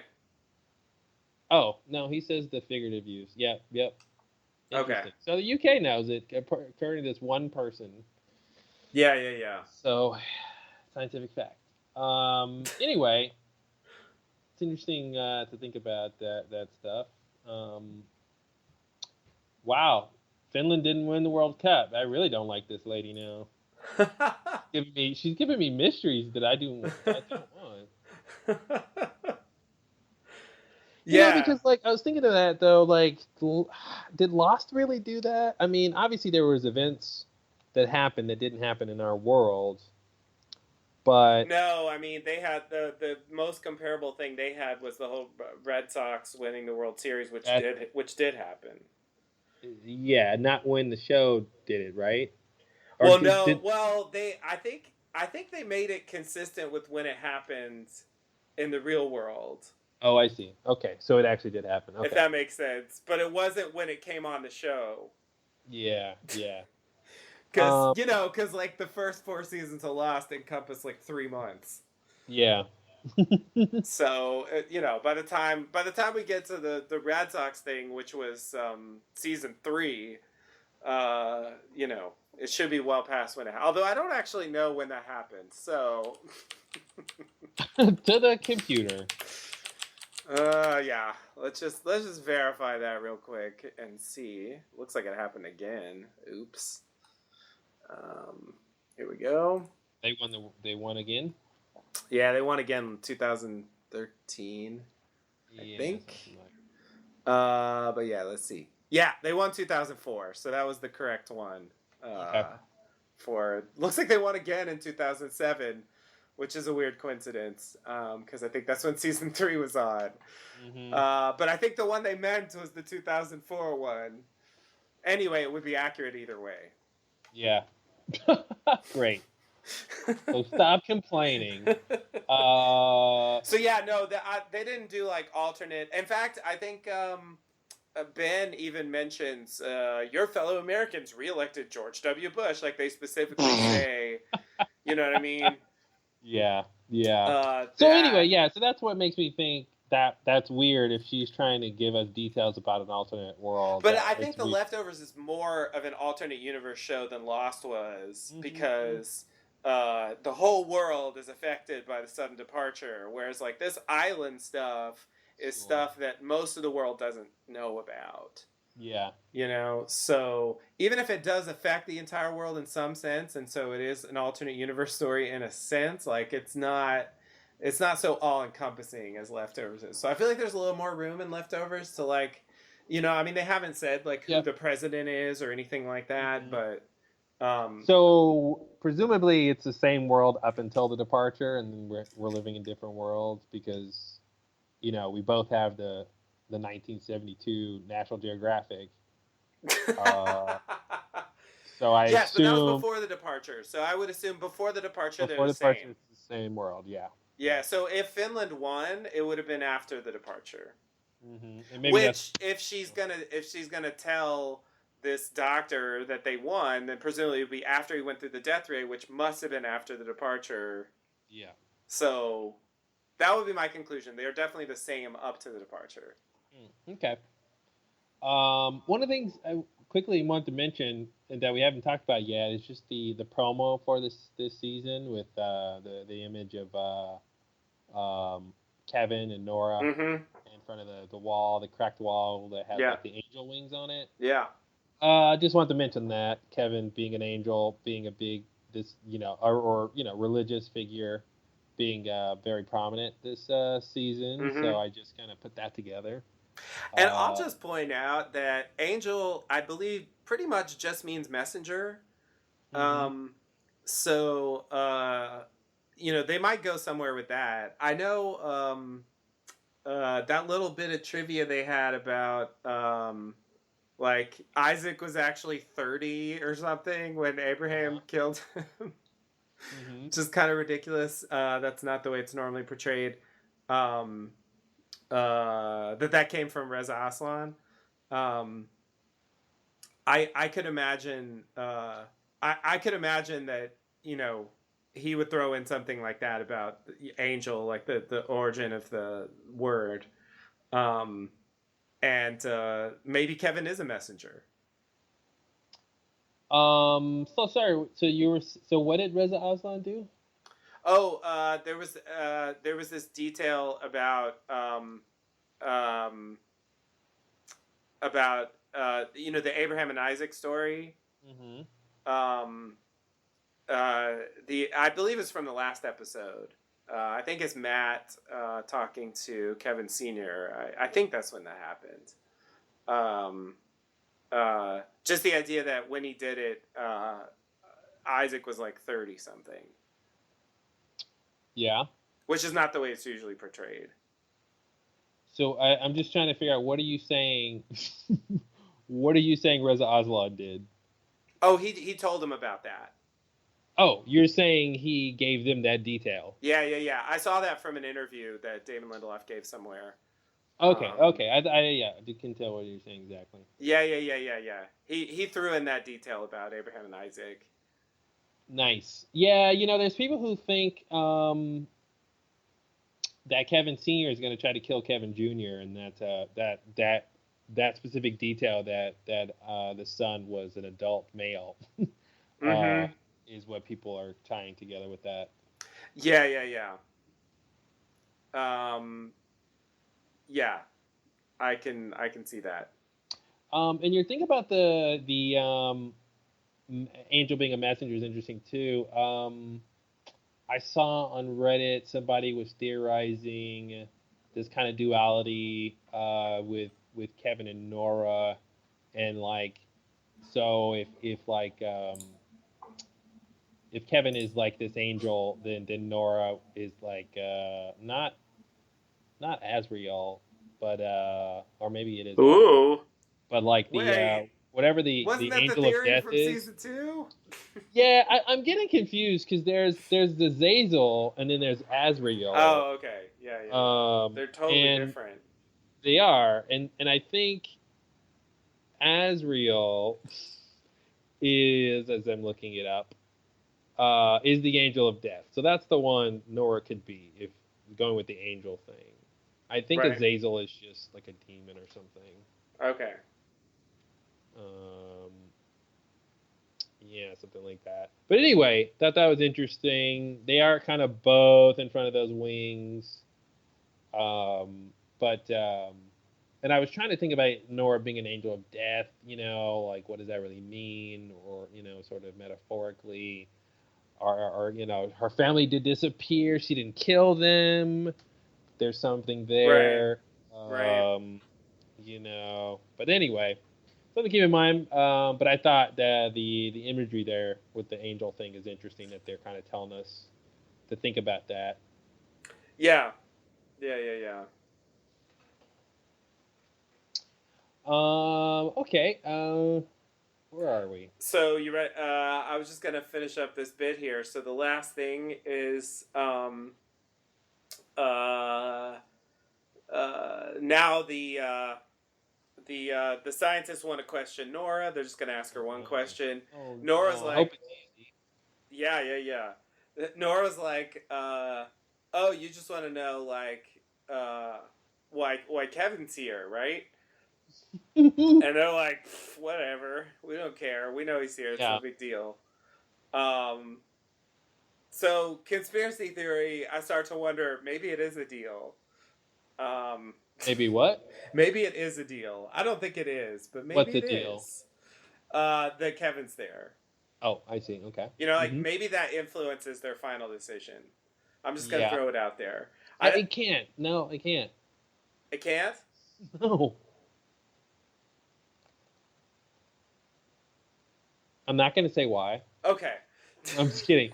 Other people were saying, she got disqualified based on what she said in the answer, but she passed the test up until this point. If Kevin was a problem, it should have been already a problem. Why did they make her go through all this if it was a problem to start with?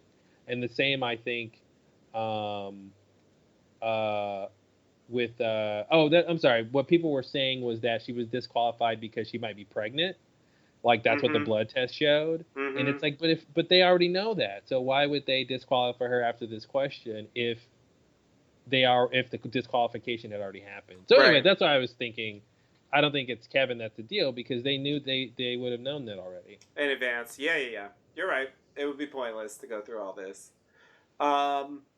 Okay, so finally we get the question, which is so it's like, okay, if there's two twins, as usual. Infant twins. I think that's what twins means. There's two twins. One of the twins is going to grow up to cure cancer, but only if the other one dies. And all she has to do is nod her head, and the baby will be quickly and painlessly killed or will die, somehow. So basically, do you do it? Do you nod your head? Do you let the baby die to cure cancer or not? That's the question. And she wants to know if it's hers, and it's okay. It's not yours. Fine. Let's get this. Let's get this over with. So she's like, "Hey, kids die every day. Sure. You got to nod." And they're like, "All right, you failed." Yep. They leave, and they don't take her money. So that's it. That's pretty much the end of Nora's plot. All alone in this episode. Yeah, so little things like she tells them that she thinks it was a test. The baby at the bus stop was a test. Oh yeah, she throws that out as a theory, and they're like, "We don't know what you're talking about." And she's like, "Okay, yeah, right, sure you know, yeah." And it's like stuff like that's weird for me because I don't know what we're supposed to think.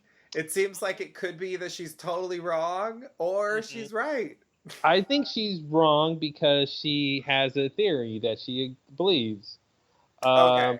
I think she thinks it was a test, so I think it's not a test. I think it was a random occurrence, and I think it was a coincidence, and because she didn't think it was a test before this baby question, so another once the coincidence happened is what made her think it was a test. So right.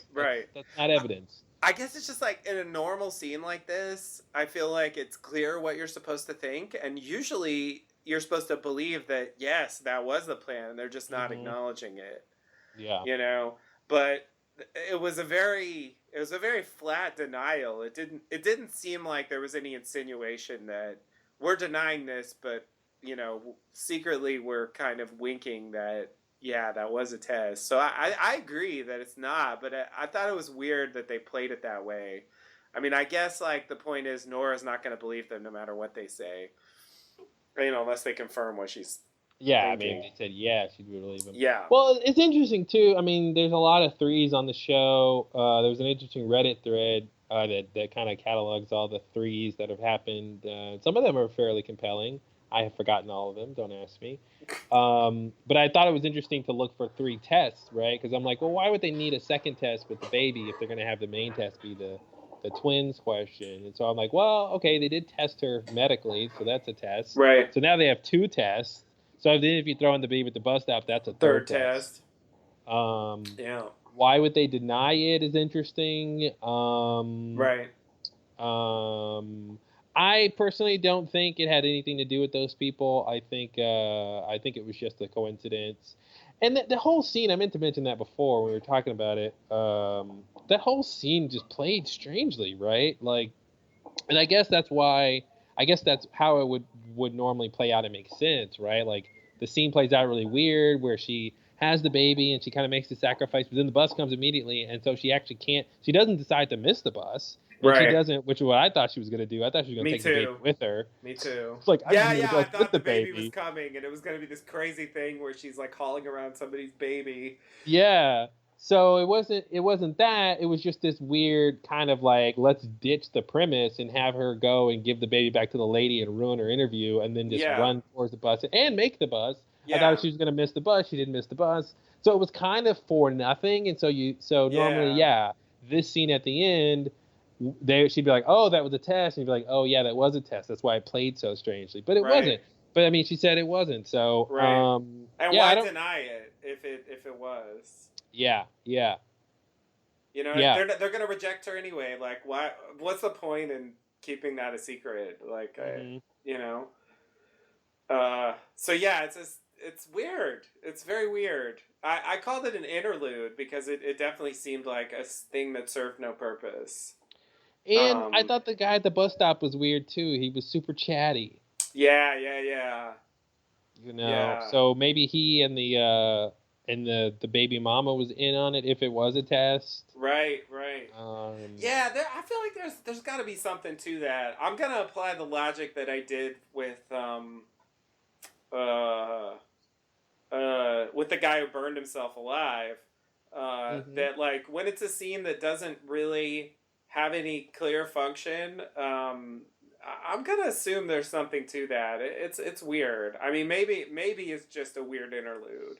The problem with that logic is there's no obvious next beat for it or a previous beat. You know, with that guy, it was clear that something before happened. Something came before that because he talked about it. With the baby lady, it's not clear there's anything relevant that happened before that. That's true.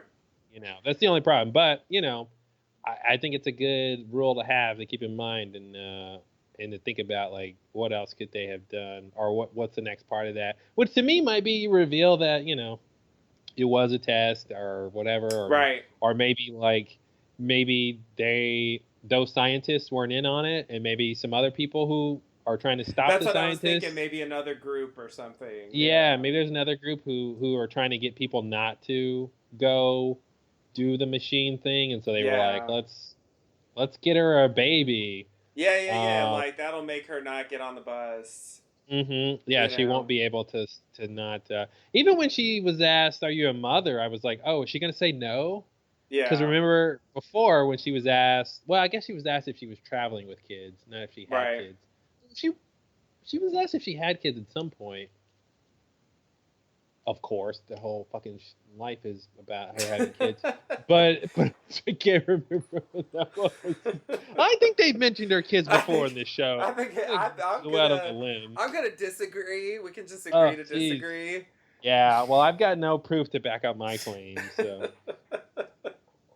But anyway, so this scene... Okay, So I mean, the car thing clearly paid off because this is the next thing referencing what that guy was talking about because you know he says they didn't take me. That's the first thing, and then he says, "What if you had to kill a baby to cure cancer?" Which is like a distillation of what they say here. And Kevin Sr. says, "No, I wouldn't kill the baby," and he says, "That's what I said too." And then here in this episode, Nora gets the same question. She says yes. She gets rejected. So this is such a Damon Lindelof thing where it's like, is it A or B? Guess what? It's C. Neither. Yeah, C, neither. So, I mean, it raises a question of like what you're supposed to do. Like, what is the thing that you say that will get you accepted here? Because it does seem like this is the moment where she gets rejected. Yeah. So my theory about this question, about what you should answer for the question. Well, what is the question asking really? I think the question is trying to get at what is the person's attachment, or what are their attachments and where do they lie? And I think both answers to the question belies an attachment to either the present or the future, and particularly of this world, right? So if you want to kill the one twin so that the future twin becomes, or the other twin grows up and in the future cures cancer, then you care about people getting cancer cured in this world and all that. And if you won't do it, then you care about the lives of these babies in this world. And it's interesting. So Nora's answer basically is like, I don't care about the babies, but I do care about the future curing cancer. But I think the answer to the test would be something that is basically a C. It's a neither. It's I don't care. Because what I'm focused on is the departed world. I'm focused on what kind of what the scientist says. Like everything I need is here. I think she wants to hear the opposite to that answer. I think she wants to hear like, I don't care which babies. I don't care about curing cancer. I care about going to this other place where my kids are.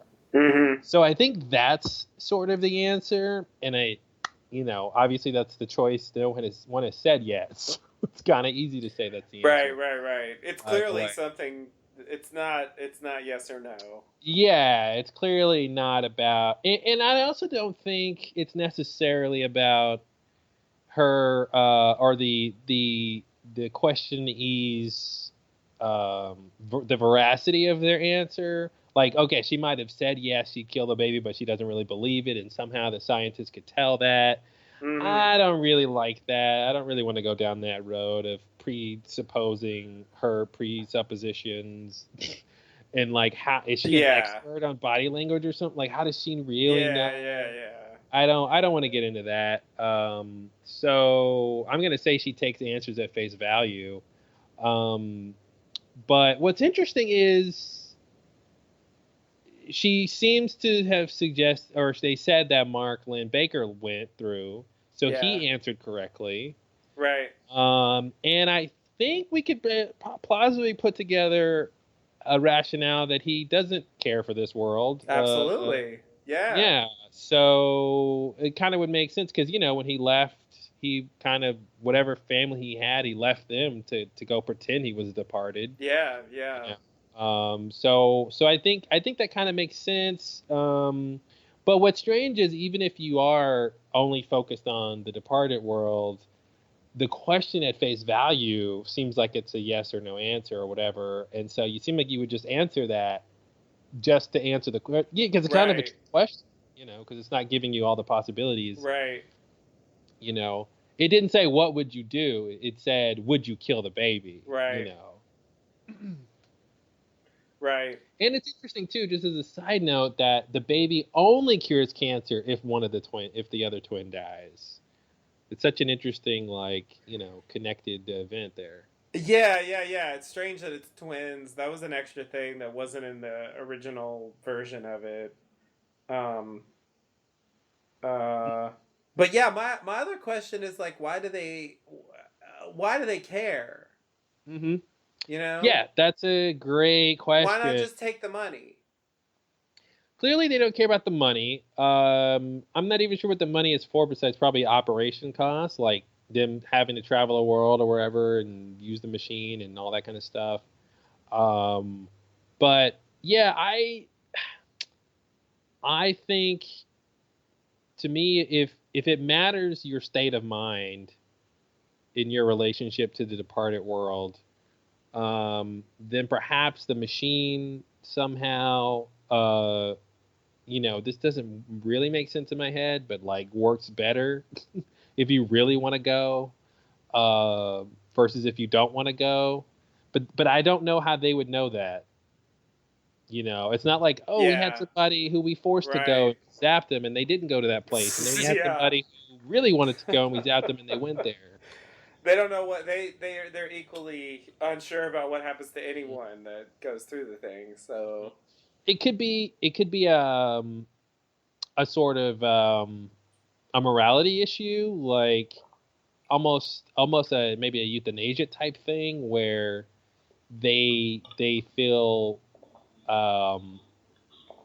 uneasy with allowing someone to kind of quit this life and go to another or something, sort of a thing, if they still harbor any attachments to it. Right. Yeah. You know, but the question is really, why won't they just tell her why? Right. You know, regardless of why she fails, why won't they just tell her, well, you failed because you're a bad person, or you failed because you're still attached to this world, or you failed because we don't believe that you really would do this, you know?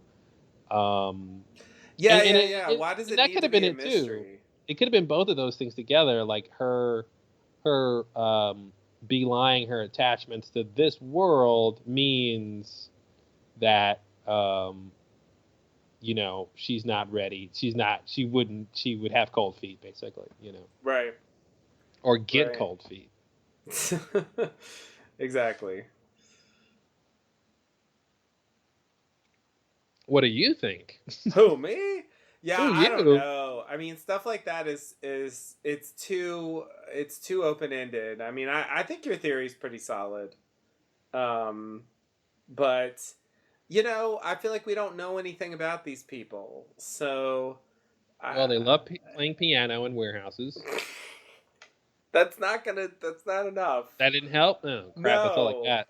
No, I feel like if I knew more about their ideology or what they cared about or whatever, it would be easier to come up with a theory. But I think in the absence of that, you know, what you're saying makes sense. But I don't have anything better to, you know. It sounds to me like you want an episode where these scientists have a book club meeting and someone somewhere burned some muffins. And they're reading a Stephen King novel. Yep. Perhaps a plane explodes over their head. I'm just riffing. I'm not sure where I'm getting this from. Yeah, where do you get these crazy ideas? Get these from Matt. Damn, Matt. Yeah, he's You're crazy. a good writer. He is. Yeah, maybe Matt is Gary Troop. Maybe after the leftover stories ending, like you know, if he ends up in Australia, maybe. Oh man, that'd be crazy. Oh my god, dude, what if that's the end of the show? Is they go to the airport and it's like now boarding Oceanic 815, and they basically say like. God. The characters were like red shirts on Lost the whole time and just like died in the background. And like Matt was Gary Troop because he had like the wrong luggage or something, so they thought his name was Gary Troop, but he was I don't know, something weird. That would be such a great idea. Oh well, I guess we better go home. Here, let's catch this flight 8:15. What could go wrong? Those are always been my lucky numbers. Oh man, I want that to happen. Now if it doesn't happen, I'm disappointed. Oh no. Now I'm disappointed if it's not going to happen. Setting yourself up for disappointment. I know, I like it that way. I'm like Nora. I just want to have people pity me. All right, so what are we talking about? Anything else with this question? The twin question? Yeah, I feel unqualified. So I guess my real question for this is, are we done? You know, how much more Death Ray cult are we gonna get? Yeah, because you know, with only 4 episodes left, it seems like we could get, I mean, at the most, I feel like we'll get a little more. I mean, I can't imagine there being a ton more with these people. You know, I kind of want them to tie it to something we're already looking at, and I kind of wanted to tie it to the explosion that we hear referenced at the end of that is a weird, yeah. Okay. So perhaps the machine exploded. Perhaps they tried to use it. Which to me, I kind of wish they had said like Mark Paul Gosselaar, Mark Lynn Baker. Yeah, Zach showed up from Saved by the Bell. All your favorite 90 stars are going to the departed world, one at a time. I kind of wish they had said like if they're gonna tie the machine to the explosion, I kind of wish they had said Mark Lynn Baker is going to use the machine soon or something, and then they'll later say, oh, he died in that explosion, with the machine. Oh, that would be so tragic. Yeah.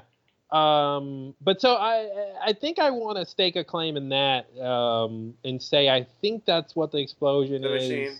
It's connected to the machine. Okay. It would make sense in terms of like ending the machine story if it blows up. Yeah. It's kind of like burning the book, Right, exactly. or exploding the hatch. Yeah. And so that's what I'm thinking. So if the machine comes back, I think it might be just destroyed. I would love to see a scene where we see what the machine is and we get like someone to explain it. It's almost like and even the test Carrie was. I keep calling her Carrie now. It's so weird. I saw an interview with Carrie Coon today, and now I just want to call her Carrie all the time. Nora, her being the getting the medical test. Is it Carrie from Homeland too? Yeah, I thought about that too. Yeah, maybe I'm used to saying Carrie. In terms of a TV character, Yeah. Carrie. What the fuck did you do, Carrie? You're jeopardizing the mission, Carrie. My Saul Barons. Yeah. But I was gonna say, so the scene where Nora is getting the physical examination and stuff, it reminded me of Dogen. It reminded me of Dogen doing the test on Saeed. I was thinking the same thing. Of like, are you a good person or a bad person, and all that kind of stuff.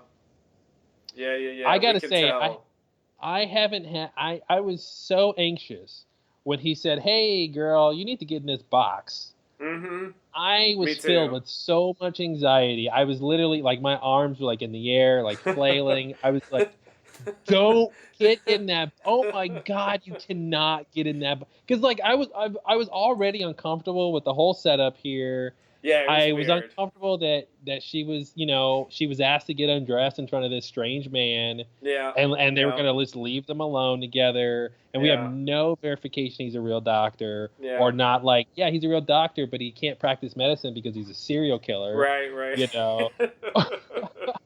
He keeps women in boxes, Yeah. And I was so, literally have not had this much anxiety about like one moment in a scene in like probably forever. I don't know. Or something on Lost, Mm-hmm. And I'm just like, don't get it. Oh my God, don't get. And I'm like, can I even watch this scene?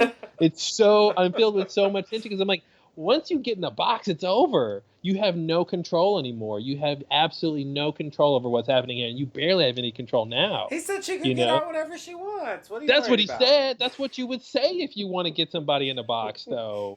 You would tell them like, "Oh, listen, I'm gonna close the lid, but you can get it out whenever you want." All he has to do is flip a latch, and then she can never get out.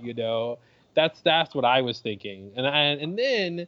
So I was in this roller coaster of emotions in that little second, and then she gets in the box, and then I'm thinking, and then when she got out of the box, I thought, oh man, what if they zapped her with the radiation and they sent her to the place already, and now she's back or something? The machine is the box, like it's somehow in there, or like somehow like. There's hidden machinery around the box, and the box is really the vehicle that you take, or something weird. Right. Yeah, I thought a lot of things in that scene that turned out to be wrong. Wow. Yeah, that's an intense box experience. It was a lot. I was just like, don't get in that. There's no way you should get in this box. Like, seriously, people, if you're ever, to our audience listening, if you're ever in an abandoned warehouse with a single grand piano in it, and a strange man tells you to get in a box, I don't care where the machine will take you. Don't get in the box. I'm just gonna say, don't get in the box. Yeah.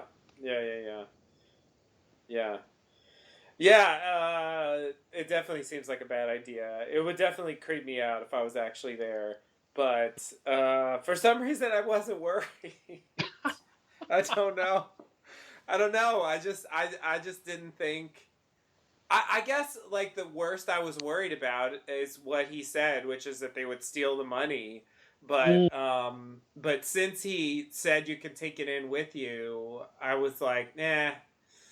It's probably that's probably not going to happen. See, to me, he's saying all the things you say when you want to get somebody's trust, which of course that's what he's doing.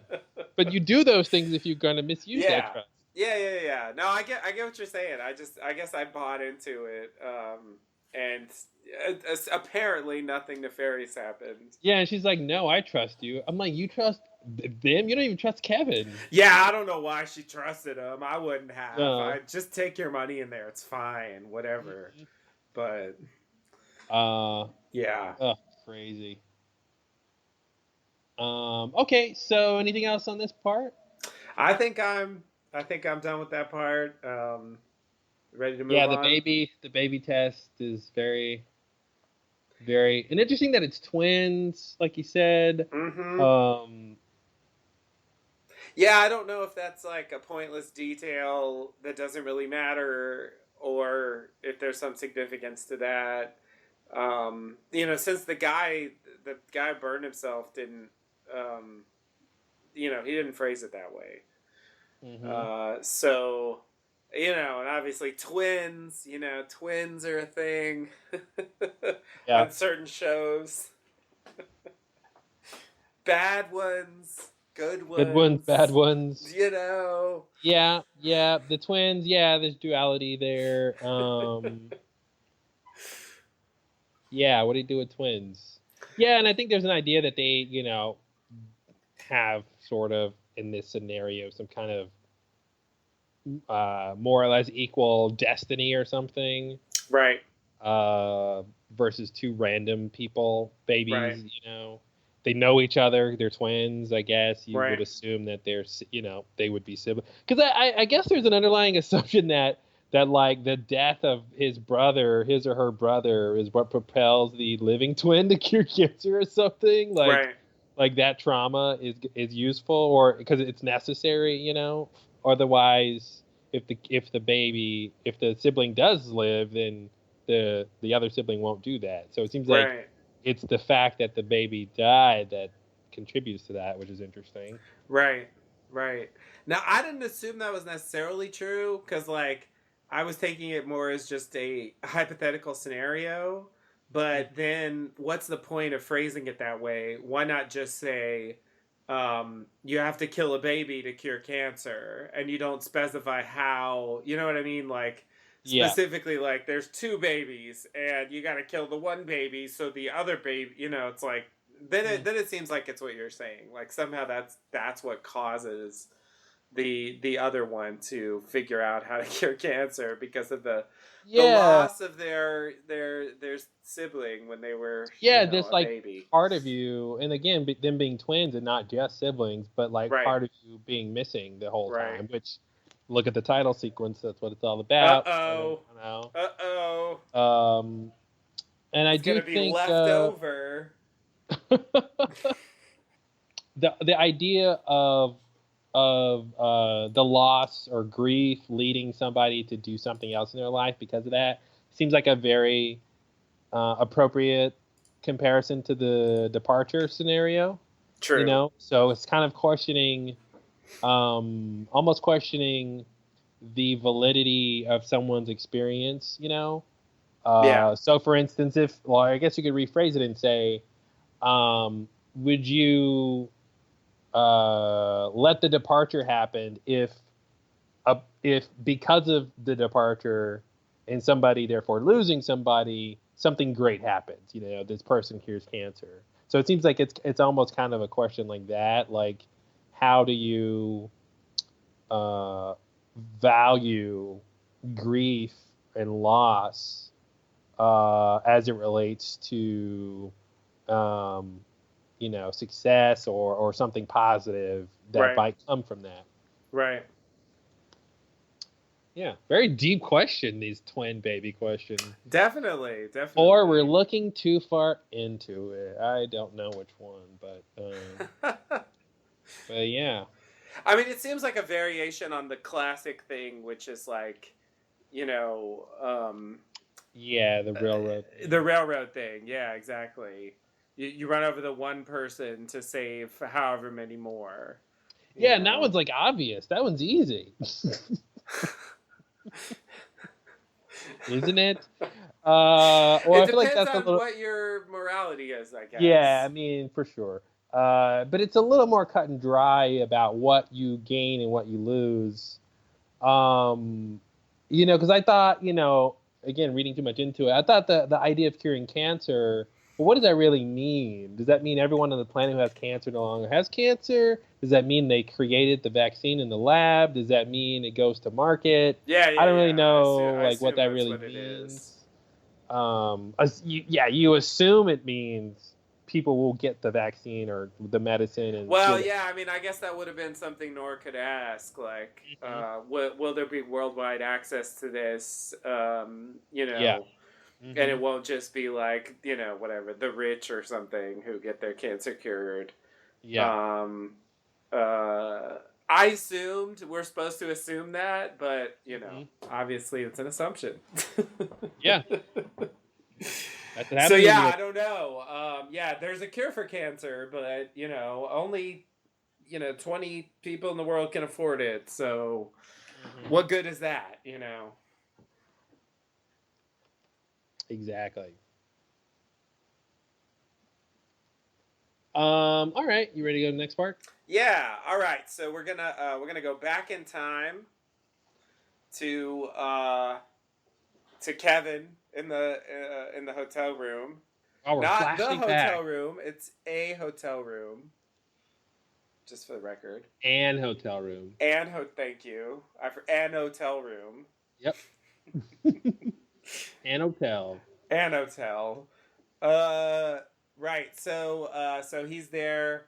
Um, I guess he flips through the book at that point. I guess that was the thing I remembered.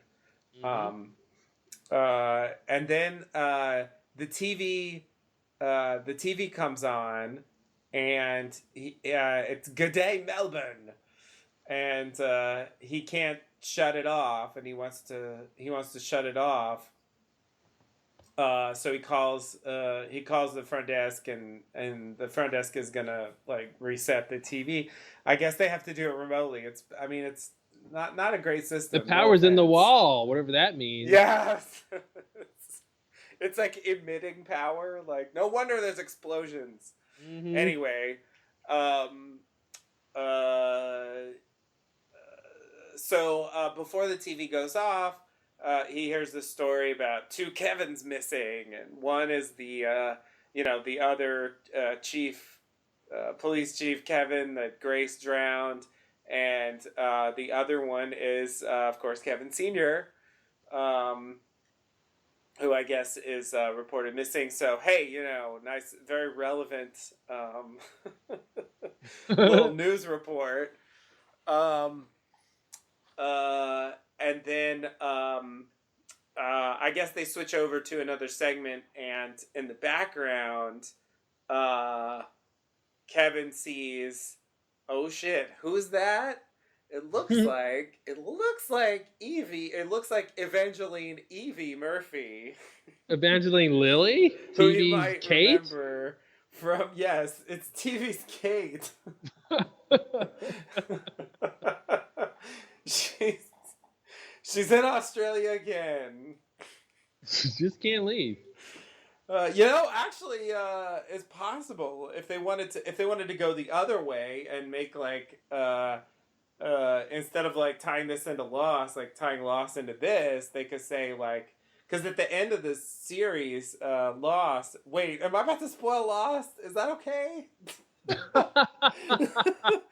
Wow, I've never considered spoiling Lost. Sorry. It just hit me that this isn't the Lost Lowdown, so maybe I shouldn't spoil the end of the Good series. point.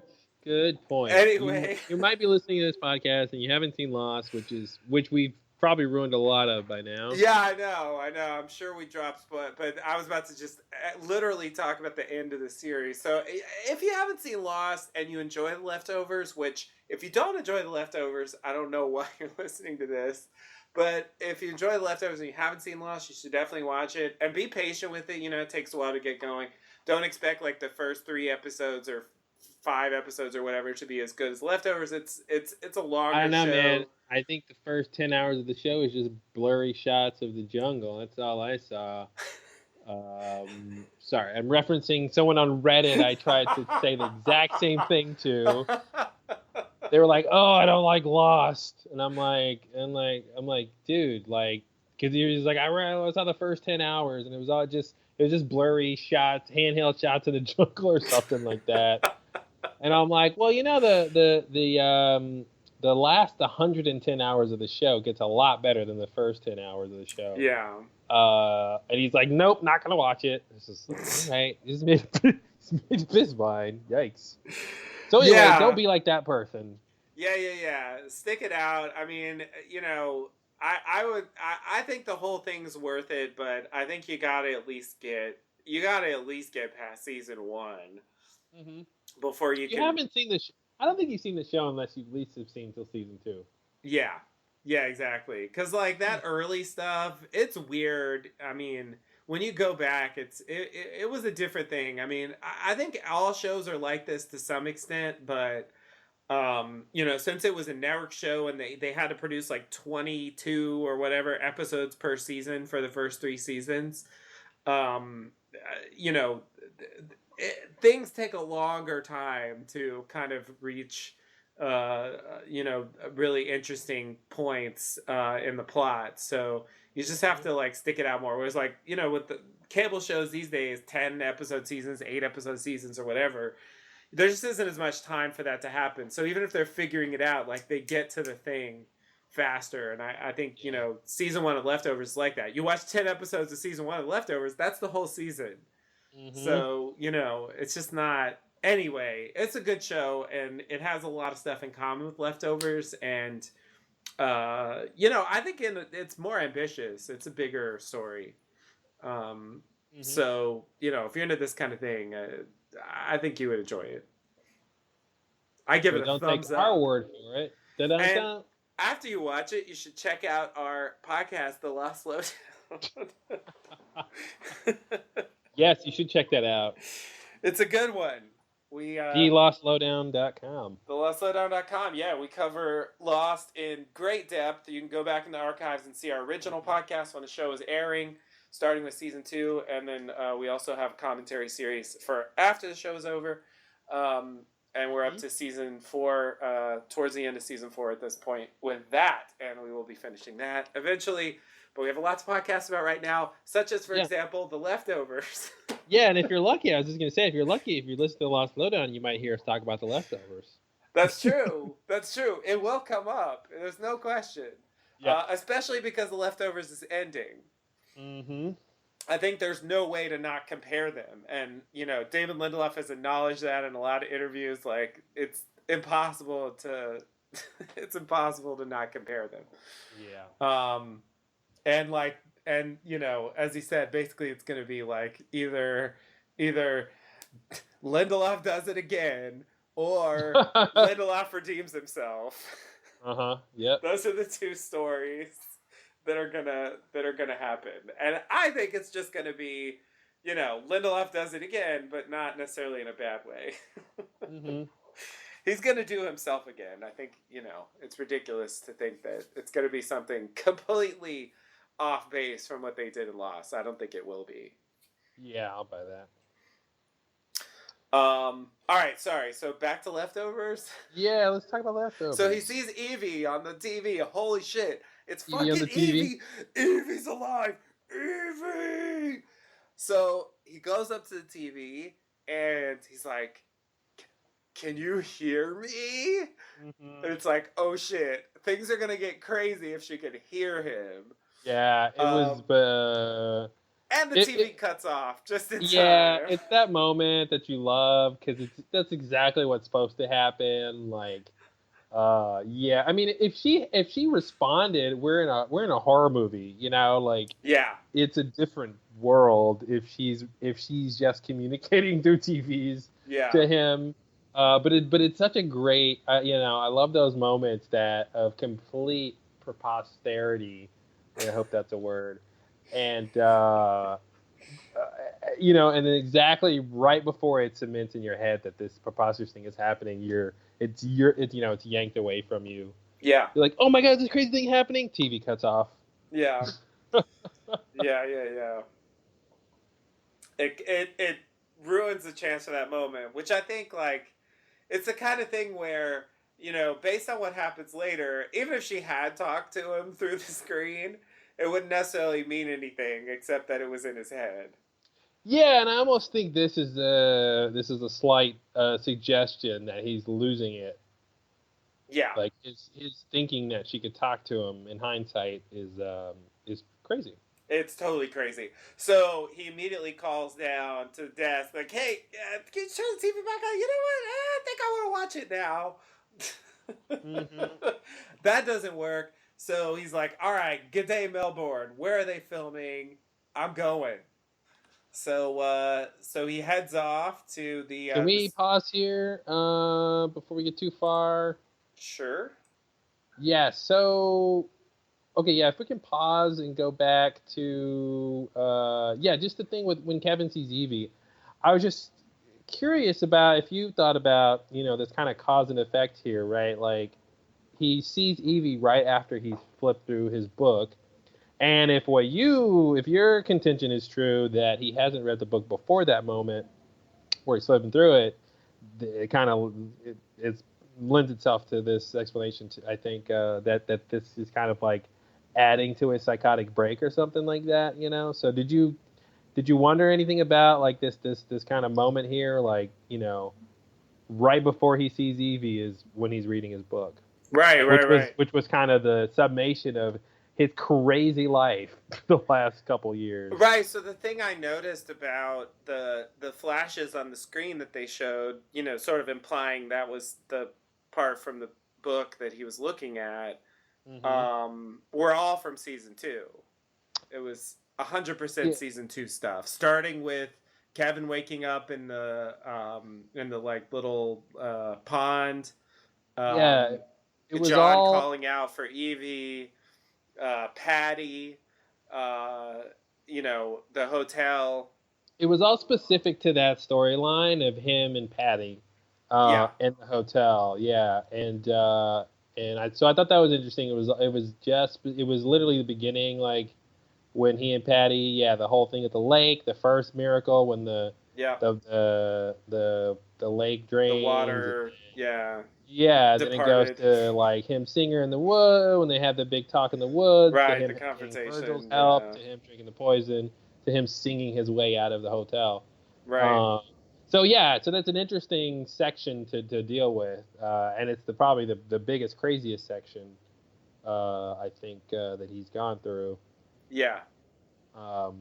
So anyway, I'm wondering if there's a connection there, if like that just broke his brain, or if he was just susceptible to this anyway.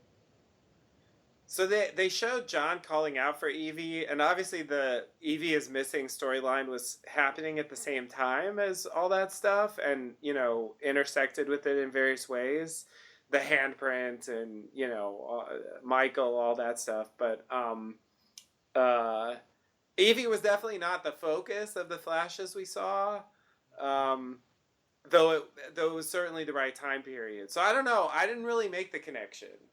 But I think it makes sense that it would at least be putting him in that frame of mind, thinking about that time specifically, like 3 years ago. Mm-hmm. Yeah, that's fair. Cause I'm surprised he would see her, especially because like something that really stood out to me rewatching season 2. He didn't.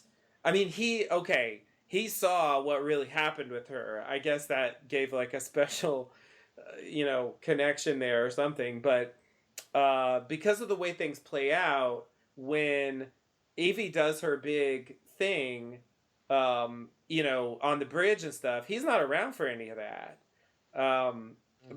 Because he gets shot. He's basically like on the floor bleeding through all that. And, he briefly sees her in the visitor center when he's passing through, and, they start singing at him and he just like walks out.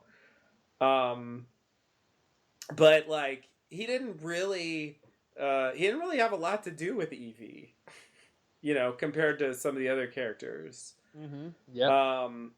And so, I mean, I not to say it didn't affect him at all. But it's just I was surprised of all people. That's who it would be. Well, and I think it's the explanation is what Laurie said. Evie represents to him somebody who escaped their life. For the better or not, I guess. But right. she's the kind of symbol of that. And in that moment, maybe he wants to escape more than usual. Having Right. just reread all that stuff, maybe, or yeah, it's interesting. I don't know how he really feels about that stuff, but I just thought it was interesting that it predicated him seeing her. Right. Yeah. It makes sense. Okay, so we go on from there. Yeah, did you want to talk about the Sarah 81 thing real quick, Oh, or what? So what about that? have I you didn't. looked that up? Do you know what that No, is? no, I don't have a So clue. basically, it seems to be a passage from the Quran. Mm-hmm. Yeah, I figured. Um, and someone on Reddit posted what it is. It's kind of, I don't necessarily want to read the whole thing. It's kind of long. But what's interesting, I mentioned to you, and if we have time, I might go through the um, notes I took from reading the official script for International Assassin. You and I talked off podcast about some of the interesting things I found in there. But one of the interesting things, and it goes back to what we were talking about before with in International Assassin, when Kevin is talking to the hangman in the book, it's called the Bridge Man. So that scene we were just talking about before, where little girl Patty's in the car and Kevin and Bridgeman are talking, in the action description in the script, it specifically states like, okay, we're not hearing what the conversation is, and then it says this interesting thing that it says sometimes what Allah and Muhammad talk about on the mount is private or something like that. I'm getting the quote wrong, Mm-hmm. but it kind of references Allah and Muhammad. So it's interesting. This Surah 81 passage also mentions Allah and Muhammad. Mm-hmm. So that was a kind of interesting connection. Yeah.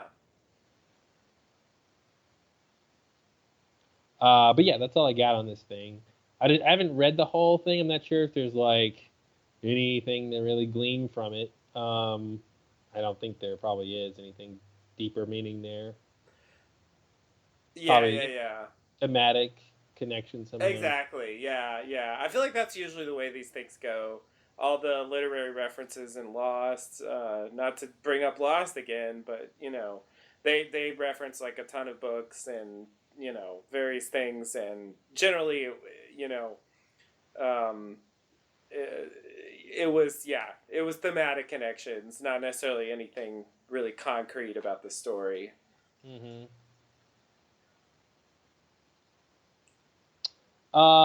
It actually is really thematic. I'm reading it now, and it's like, oh, that's interesting. Oh, that's interesting.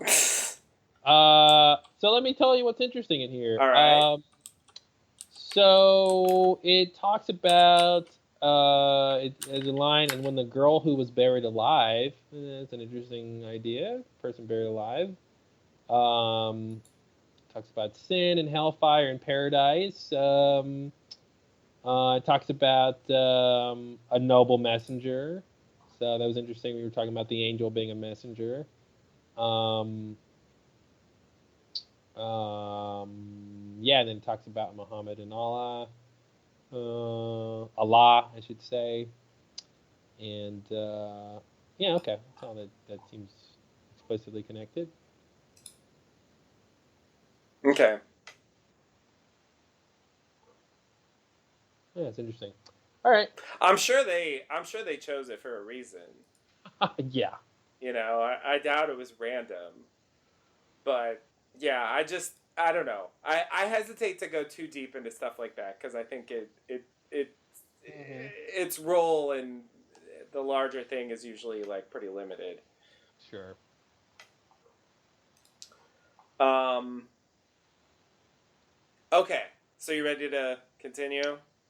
Yeah, and you know, just a little note that Kevin has to have his name changed with the hotel staff, Oh yeah, yeah, yeah. or should they Oh, add I it thought to I the? figured out why he did that. I think I figured out why he did that. He says why he did it, didn't he? Oh, What, sorry. What did you what figure do you mean he out? says why he did it? Well, he says the name is under Nora's name, and he's like, "Oh, do you want me to add your name?" And the guy's like, and Kevin's like, "Yeah." But I guess like why they put that in there. Oh, you mean so Senior could find him later? Yes. Mm-hmm. Mm-hmm. That because if it was under Nora's name, he wouldn't necessarily even know Yeah. uh, to look for her. I mean, you know. Yeah, exactly. It would have been harder for him to figure out where Kevin was. Yeah, yeah, yeah. So I feel like Uh, functionally, like that's the main reason why they put that in there. for sure. Because Yeah, otherwise, it it's doesn't seem like also it matters. it also calls back to the International Assassin Hotel thing when he's talking to the receptionist about his name. You know, giving Oh the yeah, whole Kevin name. Harvey, Hmm. his alias. And this whole thing with the TV, seeing somebody in the TV, kind of Right. repeating those motifs. Definitely the TV thing. Yeah. Yeah. Yeah. And then he's back in a hotel, and it's crazy. Um, you're right. They're definitely calling back there.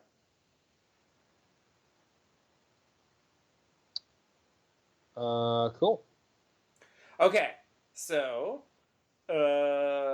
right. So he goes to the studio where they're filming Good Day Melbourne, and he sees who he thinks is Evie, like walking away, follows her, confronts her in an alley. What do you want? Did Patty send you? What are you doing? What's And she's like, "Who's Patty?" And she's got an accent. And there's this guy there uh, who's like, "Hey, is everything okay? Is this guy bothering you?" And he's like, "Oh shit, you can see her," because he thinks like, I guess when the guy Yeah, comes up, he this is thinks like, weird. "Oh, he just sees me like yelling to Yeah, nothing, so I can yeah, just tell him like, no, I'm fine,' and he'll go away." yeah. I thought that was so strange because I wasn't thinking Kevin was having another Patty attack, Yeah. and seeing somebody who wasn't there. I wasn't thinking that at all until he said that, and I was like, "Oh, that's what you're thinking, Kevin, this whole time? You Yeah. think you're imagining her?" It's like, then why are you looking for her at the station? Like Patty was with you wherever you went, so Right. I'm confused. Like why? And obviously he's not thinking straight. Clearly he's actually having a break. But I Yeah. just thought like that was a weird thing to think. Like he's got to go find her If she's actually like if she's Patty. attached to him like Patty or something. Yeah. Yeah. But yeah, sorry, go ahead. So he uh uh so she tells him her name, and he takes a picture with his phone, and then has a conversation with this guy trying to help, and I guess presumably like they fight or something. It kind of just cuts away from that. Mm-hmm. And then we cut to Kevin calling Lori, and he has her hunt this Evie character up on the web using the name she gave, um, and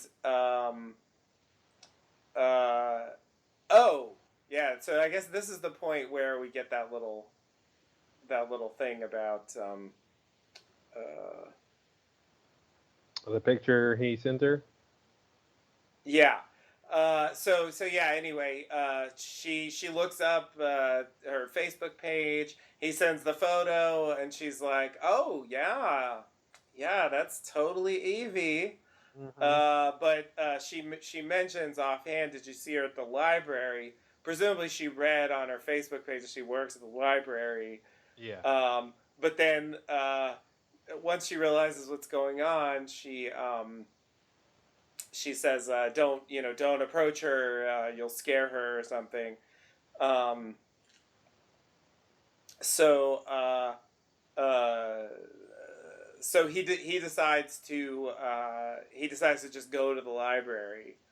Um, so assuming she works there, which turns out to be correct, he goes to the front desk and asks for her, and after a bit, she shows up, and they go into a private room, and she says, "Yes, I'm Evie. I started a new life, but you can't tell anyone that you saw me here." And at a certain point, it's like, so what's up? What's up with the accent? Like, what's going on? Yeah. He starts to get suspicious that like something weird's going on, and then she's like, "Oh, she told me to say, I was Evie um, to make you go away or to satisfy you or whatever." And Kevin's like, who is she or whatever, and then they cut to Lori, of course. This is classic editing. editing. I didn't get it the first time, but yeah, when I rewatched it, and what woman told you cut to woman? Yeah. It's just like, oh, okay. Yeah, exactly. So so he calls Lori, and she's out to dinner, I guess, with John at that point. And uh so she takes the call outside, and she has this, like, she very calmly is like, "Hey, just like I told you." And if you do the rewatch, he totally said this: never tell anyone who is in the middle of a psychotic break that they're in the middle of a psychotic break. That can cause them to do harm to themselves or others. Um, and she's like, okay, you called me. I'm gonna help you. Are you ready for this? Yeah. And Lori is such a what's the word? She's such a killjoy. I don't know if that's the right word. She's such a, she did this in season 2 also. Just like, hey, this is all in your head. Like you're just losing it, and you need to like come to grips with your problems. Like not really indulging the idea that like something crazy really is happening. Yeah. So she's like, all right, look at the picture again. And Yeah. so he looks again, and it's clearly not her at all. It's not Evie. And then she looks up at the woman, and now can tell that it's not her. And so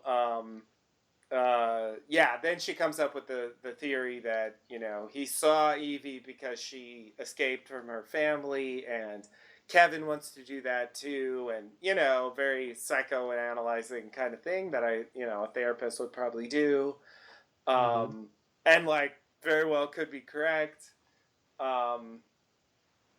Then she questions the fact that he's in Australia.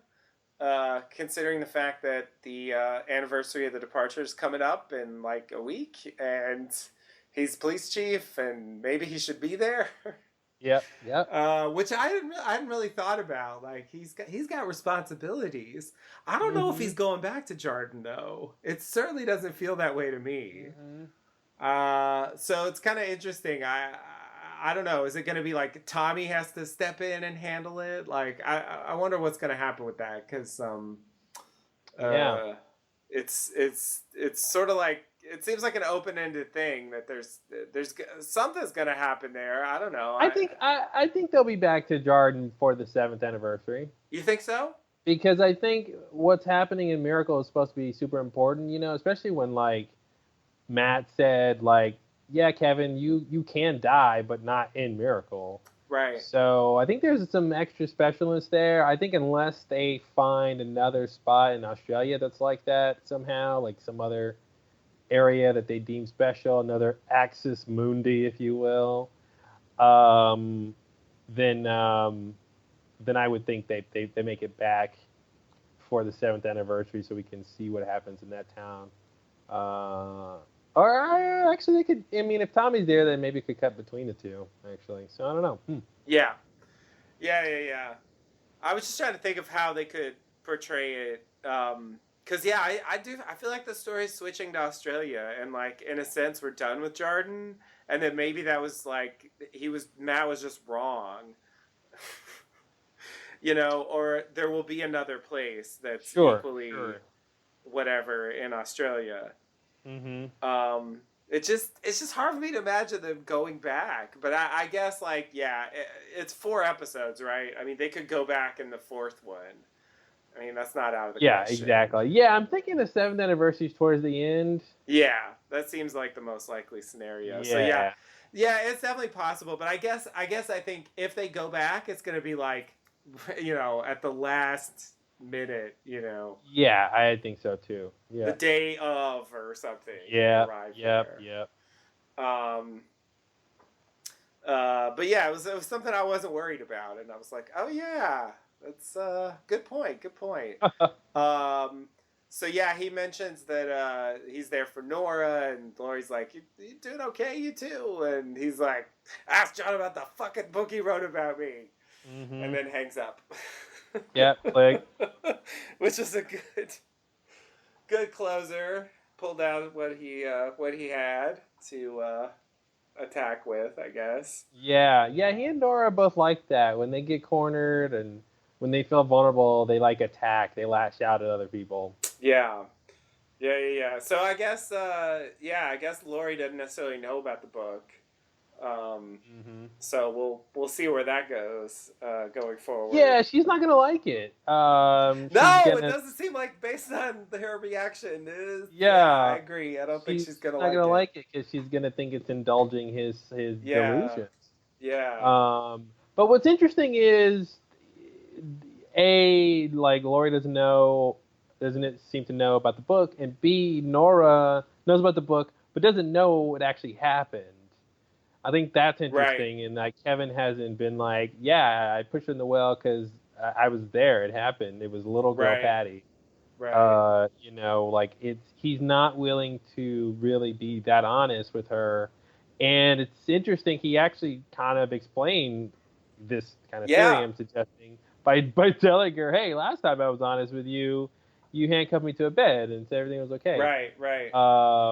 So I think I find that interesting that he's willing to like kind of take crap from her about the book without saying the most obvious thing about it, which is like, hey, it actually happened. And even if the like stuff that was in his head is up for grabs, or I mean the stuff that she could say was in his head, like the hotel and stuff. Like it is true he got shot. It is true he drank poison. So it's like those other things. It would be interesting to see how she, thinks about the like concrete evidence. Right. I think she knows he drank poison. Does she know that? I think she knows that. I haven't finished my season 2 rewatch. I think she knows. Okay. But I meant the whole thing. I mean this. Yeah. But does she know Michael buried him for 8 hours or whatever, and he woke up from the dead? I mean, does she think about it like that? I don't think she knows the full story. No. Yeah, and I think the whole getting shot stuff too. I don't, I'm sure she knows he got shot. She must. Yeah. Yeah. It's interesting, and even that, I remember when John was saying that whole thing, like I shot you and you didn't go to the hospital till the next day. It's like, yeah, but still, it's not really a miracle. It's just you shot him in the one place where this was possible. Yeah. I mean, there's got to be a place on the human body where you could shoot them and someone could survive to the next day. It's got to be that place. There's the place he shot you. What's so miraculous about that? Right. Because that's the thing, in terms of this sort of quasi-Jesus analogy Kevin has going on here, he's not going around performing miracles, right? He's not going around like helping people. He's not turning water into wine and one loaves into many and fishes too. Yeah. So he's not like doing magic. Raising the dead. He's got this like passive power. Yeah, exactly. He's Casting got this out like demons. Yeah, exactly. He's got the. You got another one? Sorry, rule of threes here. One more would have completed that. Yeah. Sorry, you took the other ones. Yeah, the only thing the Jesus thing he's got is the resurrection power. Which, hey, if you're gonna have a Jesus power, that's a good one. Yeah, it's a big one. It's a big one. Yeah, it's a good one. And his doesn't take 3 days, so take that, Jesus. Hey, nice try, Jesus. It's too slow, Jesus. That might have worked in 0 BC, but this is the year 2000. Gotta be quick with that resurrection.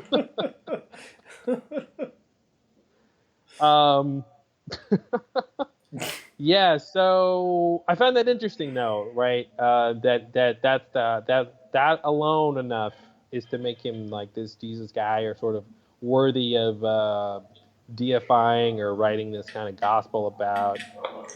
Because what's strange, right? Like Matt could also, like, if Matt was like a scientist, instead of writing a gospel, he would have wrote like a research paper.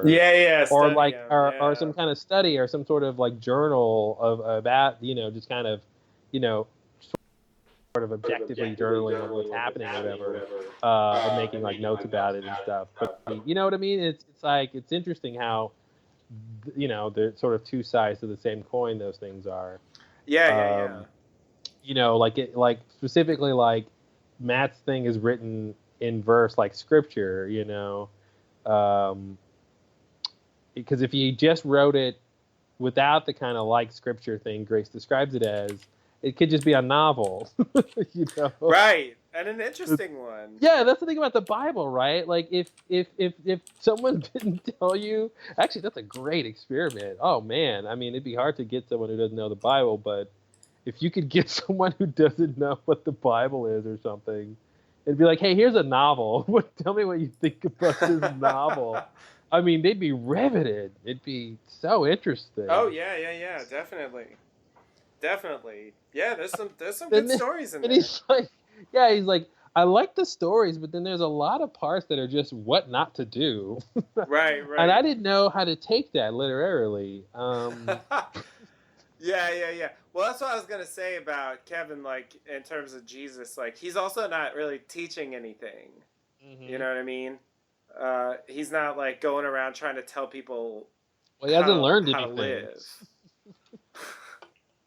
Maybe that's what he needs. He needs to learn something first. Yeah. Like, maybe that's interesting. Maybe he's got to survive this ordeal with him losing his mind, and then he'll have learned something, and he can teach people, And maybe. He will be that messenger. The messenger. Messenger. #messenger. Yeah, maybe he'll be the messenger of the thing he learned, and it's interesting because that's sort of a parallel to what Lori and John are doing. They're kind of being a messenger to people about how to deal with their grief, and about, with the departure, and like what to think about it. Yeah. So it's interesting if Kevin winds up in a position like that, of like going out and messaging. Sorry, messengering. There you go. That sounds better. Here's my message. Yeah, and since we're talking about the this whole religious aspect, I was on Reddit, of course. I've been on Reddit a lot recently. Sorry, that's why I'm talking about it so much. And I was posing the question about, this kind of whole Holy Trinity idea, and, the Father, the Son, the Holy Spirit. And if you sort of slot Kevin Sr. and Kevin Jr. in the Father and Son slot, what would an analogous Holy Spirit kind of thing be on the show? And the description of the Holy Spirit in Wikipedia is kind of interesting. It talks about some symbols of the Holy Spirit that have been depicted, and one is of a winged dove. So we've seen doves on the show, which is really interesting, particularly that flash forward at the end of the first episode of season 3. Right. We saw the doves and messenger birds. They are, yeah, they were carrying messages, right? And that's kind of what the idea was within the sort of the Holy Spirit thing, was the word of God kind of a thing being transmitted or something. So that's super interesting, and we know that they were at a community garden, but the lady that she was talking to was a nun, right? Right. So they made it religious, and we know because basically it was a church community garden or something. That's what it seemed. Did it say church? Because I think there was an Anglican church thing. That's fine. We knew it was saying. Yeah, sorry, forgot we knew that. Anyway, like I was saying, we know it's an Anglican church, and people use doves for like at weddings. So I wonder if Carrie's just like capturing the doves after they've been released at the church, for weddings and stuff. And if that's true, then what that kind of means, I think, is the messages on the doves are probably like love messages. Oh. Technical term. And I just find that kind of interesting if she winds up in this period of time of her life after she's lost Kevin or whatever happened there, whatever tragedy that's clearly on her face has happened. She's you having, sure it's not radiation? Yeah, I don't know. There was a sadness there that's caused by something. But whatever that is, like, it's interesting to think I'm sad about how much radiation I've been exposed to. Were you Fukushima? Ouch! Sorry, too soon, man. Big bird. That disaster's still going on. That is not I'm losing my point. Sorry. What was I saying? I was saying, so it'd be kind of ironic. It'd be ironic if she sort of ends up loveless, but she has to sort of deal with these like love birds. Love messages. That's why she's throwing them away without. It's kind of interesting. Like if she has to kind of deal with this like new love all the time. Mm-hmm. And there's more. The lady like says something like, "There's more birds now," or they've so many at once or something. Mm-hmm. So maybe there's been more weddings recently, kind of a thing. Yeah. Rubbing in her face, all the love she's not getting. Like every message, literally, right? I mean, that's what it would be, right? Right. Is from these couples who are, just vowed to be together forever. Every single bird, every single message, is this is like not what I can have in my life. I don't get this. I don't get this. Yeah. That's interesting. I was not thinking that at all. I wasn't either for a while, and it just hit me like that. The combination of, I'm like, well, if it's for weddings, okay, and what would those messages be? Because we were talking before that it's obviously messages, but what are they? Right. But yeah, if it's for weddings, then it adds that angle of like, oh crap, couples and love and all this stuff that she won't get. Yeah. All that stuff. But anyway, the whole Holy Spirit thing I thought was interesting. And the other symbol that the article referenced that has been a depiction of the Holy Spirit is this idea of tongues of fire. Mm-hmm. And I thought, that's another kind of idea of a message too. Tongues, transmitting language, kind of a thing. Right. So this whole thing of messenger is kind of pretty big. But anyway, I thought that was interesting. We've seen a lot of fires on the show. The only kind of crazy fire I think that stands out in terms of messengering is the fire on the bed in the hotel room where Kevin Sr. was when he was talking to Kevin Jr. Through the TV. Right. So that was interesting. The fire and the God's tongue somehow transmitting or something or facilitating. I don't know. Right. God's reading tongue. too much into it. But yeah, God's tongue. There it is. Oh yeah, that's actually. Wait a minute. So, I want to take what you said and pretend I said, because there's your tongue of fire. Yeah, that's the tongue of fire. Yeah. I thought that's what you were saying. No, I actually was going too literal. You know what I was doing? I was trying to be less literal about tongue and more literal about fire. Oh, okay. But then I forgot about God's tongue, which is you even said it though, because I forgot what it was called. It's like, oh, there's the tongue. Yeah. That's what I meant. That's what I said. We agree. I'll re-edit it so it sounds like you said that. Score. So anyway, I think that's interesting. Like I said, this is just what's on the Wikipedia page under Holy Spirit, which I feel like the writers probably read at some point. So I find that kind of interesting. I used to poo-poo Wikipedia. I used to, poo-poo Wikipedia. I regularly poo-pooed it as a source for research, but I have to say, I've come around. I think for sort of distilled information. So good. It's cliff notes of. It's good and it's pretty reliable. I mean, there's a lot of stuff that I've looked up on there, and it's been accurate and helpful, and it's like just because it's printed. And if I call now, I can subscribe for $19.95. Is that what you're saying? Just because it's printed in a book somewhere doesn't mean like it's more accurate, or like the thing you need, So, I want to just suggest that you all subscribe to Wikipedia. I don't know. Can you do that? That's a good pitch. Can we get Wikipedia to like sponsor us or something? Well, clearly they need to. Everybody's got sponsors, We don't have any like maybe Wikipedia will sponsor us if we just start advertising for them. I would totally advertise for Wikipedia. Because I totally agree. I'd advertise for free. Because it's so easy to find stuff, and you get really concise information. You don't really have to read too much to get generally what you want out of the article. Like if you're because usually there's like one or two things you're trying to figure out about the topic, right?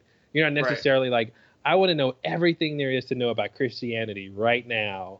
Right. If you are, you can do that and get lost in all the links and stuff, right? Like a lot of times it's like, oh, what's that? What like for me, I'm like, okay, well, how do you define Holy Spirit? What does that actually mean? In common literature and all that stuff. And so it's written very well. We're gushing about Wikipedia. I feel like that makes us cool and not nerds, right? That makes us cool kids. So anyway, let's go back to the show. What point were we making? We were making a point before. Oh, Holy Spirit. Okay, sorry. I just wanted to bring that up. Because there might be some, there might be something to look out for in terms of what is this? What is the version of Holy Spirit on the show? We've seen some thematic or symbolic examples of them kind of depicting that. So that's interesting. Yeah, definitely. I think that's a Reza Aslan joint. Indeed. Okay, so are you ready to go on to the grand finale? Oh, no. Okay. But yeah, let's do it. Okay. So Kevin goes back to the hotel. Nora's there, calling her boss at the DSD, trying to report the death ray cult as frauds. And then are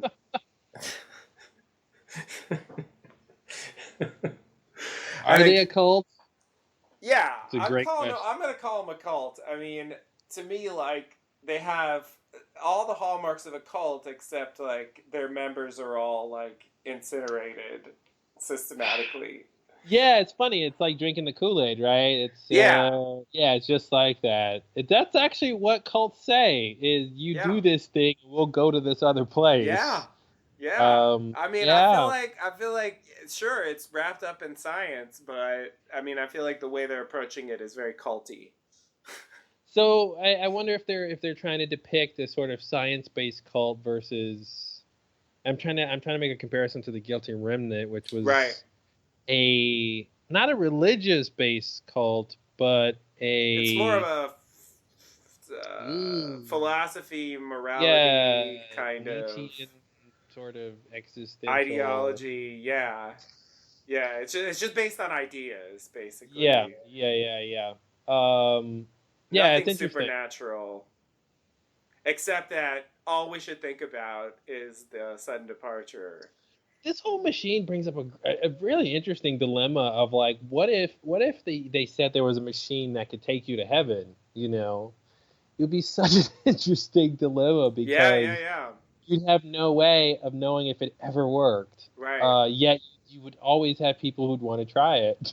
Right, right, right. Because the prospects are so big. Yeah. And that's kind of what they have here, except it's predicated on there being an event, that connects to what they're promising.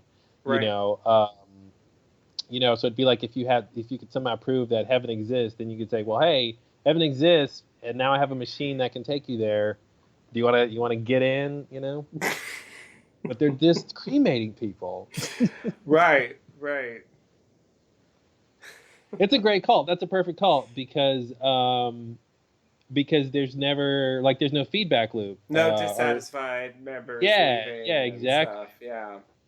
Yeah, it's kind Yeah. of like what Nora said, which I called it right before she said it when she was like, I saw all these testimonials, like 190 people or whatever, and then I looked them up to see if any of them were around. I was like, they're not around, and she goes, none of them were around. I'm like, no, there's no, Mm-hmm. because they can't be around, because if they were around, guess what? We got to go find them now and Right, ask right, them what happened when they came back. There's no right. way they can have that possibility on the show. Yeah, yeah, yeah. You Exactly. know, it's great. Death cult. Anyway, sorry, death rate cult. Yeah, yeah, yeah. I'm just we don't have a name for them, so I'm just and I don't have a name for the machine either. So I'm calling that the Death Ray, and I'm calling them the Death Ray Cult until we get a name for them. That's what I'm gonna call Mm-hmm. them. Anyway, Kevin comes in, and clearly he's not doing too well. Um, uh, Nora's like, "Hey, what's wrong? Like, tell me. You can tell me anything." And he's like, "Not really." Because if you watch season 2, you remember, and I was thinking this actually when she said you could tell me anything. Yeah, me too. When I told you I was seeing Patty, you handcuffed me to a bed and like left for however many days, just like disappeared. Yeah. So clearly she was cool about like, oh, you're having fugues? We'll just handcuff you to the bed. It'll be fine. Mm-hmm. Um, but yeah, when he said he was seeing Patty, she just That's gone. Um, uh,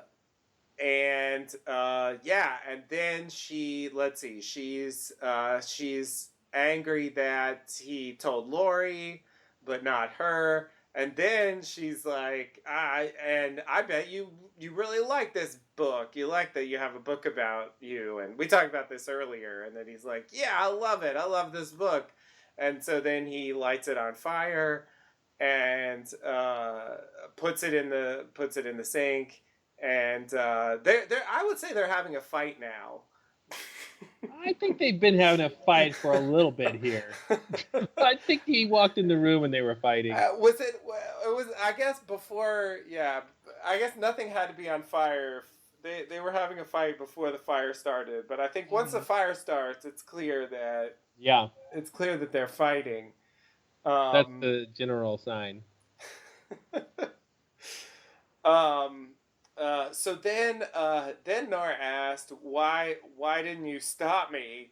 Which, when she said that, I was like, what?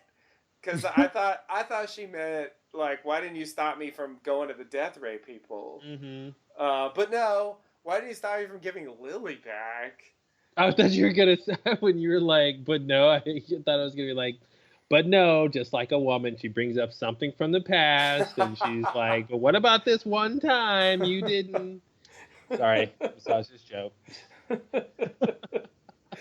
So she's like, why didn't you stop me from giving Lily back to Christine? And you were relieved, and blah blah blah. And then he says, uh, you just don't want to have a baby because if you did, then you couldn't be the victim, and people couldn't feel so. You just want people to feel sorry for you, and uh,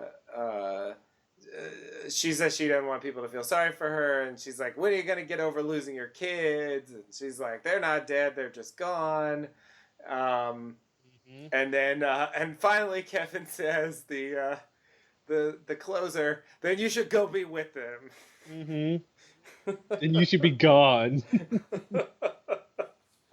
Yeah, you should be just gone. Yeah, make like a tree and be gone. So after that he grabs his bag, takes off, leaves the room. Book's still burning, I think. Yep. He goes downstairs, and here's where things get weird.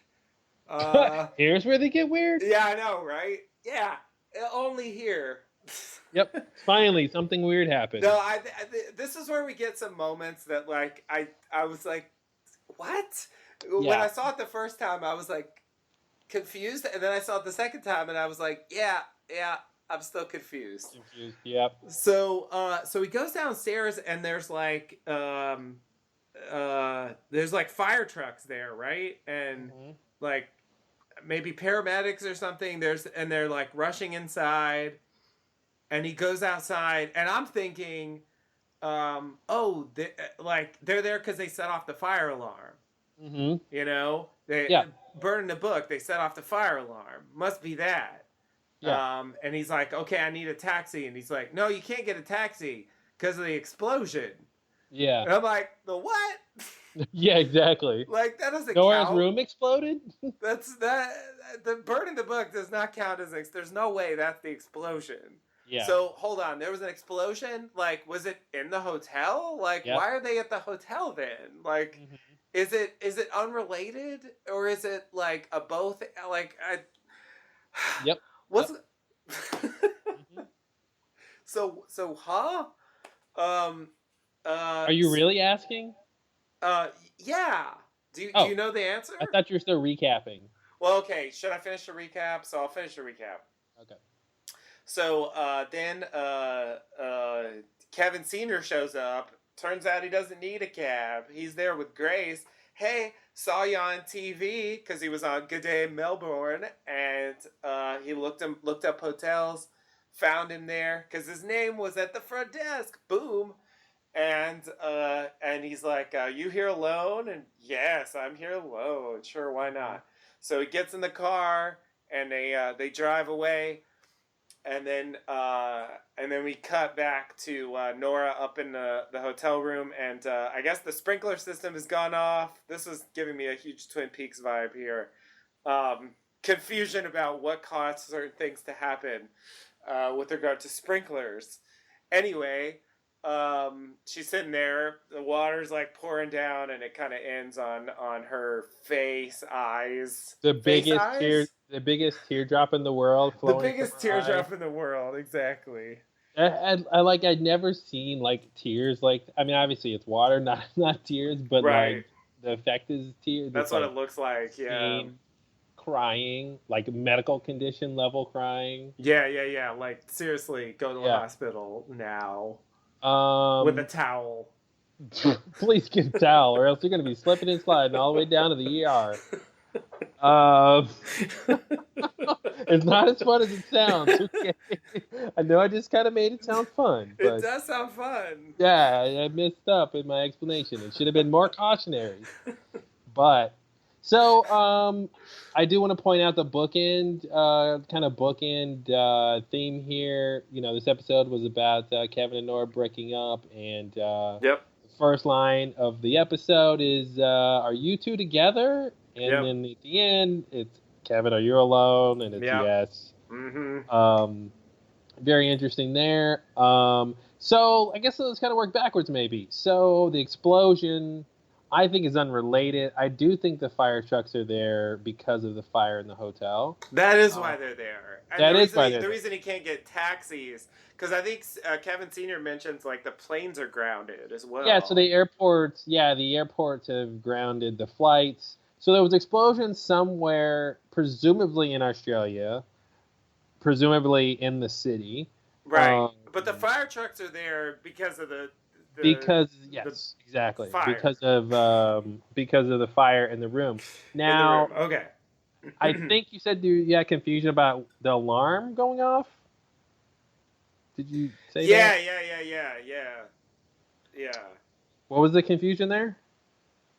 Like what? Well, I was just confused that when he left the room, the sprinkler wasn't on, but when he got downstairs, they were already there. So, because I see what you're saying. Well, so Nora covered the smoke detector, so I think that's why it doesn't go off until Kevin leaves the room and the door opens and smoke goes out to the hallway. Is what I'm assuming. Is what sets it off. Because she had the one in their room covered up. I see, but how are they already downstairs? I mean, how long did it take him to get downstairs? It could be a big hotel. It could have taken a couple minutes. Okay. Yeah, I mean, that's quick, but they're clearly evacuating people. Mm-hmm. I think it's clear. I think that's what I assumed. I didn't assume that, but it might be true. I know. It's so obvious they're doing this. Wait, I backpedaled very quickly because I'm like, it wasn't clear to me what was going on there. And then when he talked about the explosion, I thought they were there because of the explosion. And I was like, was there an explosion in the hotel? Well, we would have heard an explosion. Well, that's what I thought, but it was just I just got it was confusing. Yeah, it looks like it could be a big hotel. If people he's got to take the stairs. So it even took even longer because you can't take the elevator. That's actually an interesting point. Why does he have to take the stairs? Get back on Reddit. So I was telling you this off podcast. I think we were talking that in the International Assassin script, it kind of specifies a bit better than what we see in the actual episode. The episode didn't really connect these two exactly, but in the script, after Kevin is in the hotel and he gets the suit and the guy comes with the flowers and he fights the guy and kills the guy. When he goes out of the room and he goes in the hallway, in the script, when he's about to get on the elevator, that's when the fire alarm starts, and that prompts him to get on to take the stairs. Right. And the script kind of says it's makes it seem like that's not a coincidence, basically. Right. But in the actual episode, what happens is he's about to get on the elevator, the alarm goes off, then he they kind of just cut to him on the stairs, sort of. But then you hear the alarm going off the entire time while he's kind of going down to the lobby. So it plays a little bit differently. Right. But anyway, somebody on Reddit, back to Reddit, mentioned, in response to that, that Kevin, I think they said specifically because he's a cop, but in general, Kevin would probably know that you're not supposed to take an elevator when there's a fire alarm going off. So anyway, that connects back to this here, where if he took the stairs, it would take longer. He would be taking the stairs because the fire alarm is going off, so it would take longer. Yeah. So if they're on the 20th floor, I don't know how big the hotel is, but yeah, that makes sense. Okay. Yeah. Okay. I think we just scienced that answer. Nice. Thanks, science. Take that. I was like, take that, science, and you're like, thanks, science. So I don't know. Can we go back to the fight? There's so much to talk about. Sure. Man, yeah, it's interesting how, the way they depict this dysfunctional couple, because they seemed fine, even though they were dysfunctional, they seemed to work somehow that was good for them. Obviously, it wasn't because they still had problems, and it ended up with them not trusting each other. But it's just interesting how you go, oh, yeah, he's hanging up to the bed. Oh, that's weird. But, just Nora and Kevin, right. Crazy kids. But so it's interesting because, this episode had a lot of exposition just about how the characters felt and what they were thinking about in other scenes we didn't really see, stuff like that. Right. That was kind of a bit more than I think we usually get. And yeah. And so I thought that was kind of interesting with just them revealing what they thought about each other and this whole idea of Nora thinking Kevin thinking he can't really be 100% honest with Nora, and then Nora thinking like Kevin should have stopped me from giving up Lily, and he didn't really want to, and you were relieved when I, about not having a baby and all that kind of stuff, and or no, getting the puppy, getting the dog, and which is great because it's like before she was like, yeah, we shouldn't get the dog. Oh no, I'm sorry. I'm thinking of Lori. I'm thinking of Lori. Yeah. I'm thinking of that whole thing. It's similar though. Yeah, sorry, I just completely transposed that whole thing. I just recently saw that.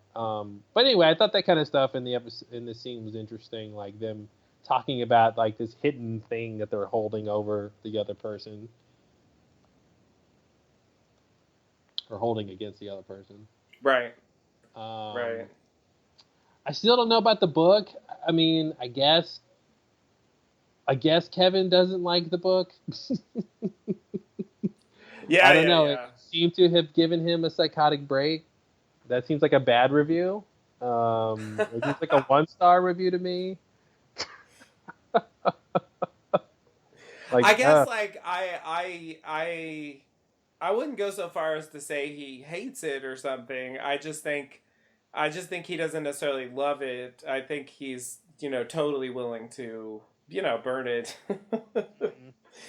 And, he's about to storm out on Nora anyway, so it doesn't win him a lot of points. Yeah. Yeah.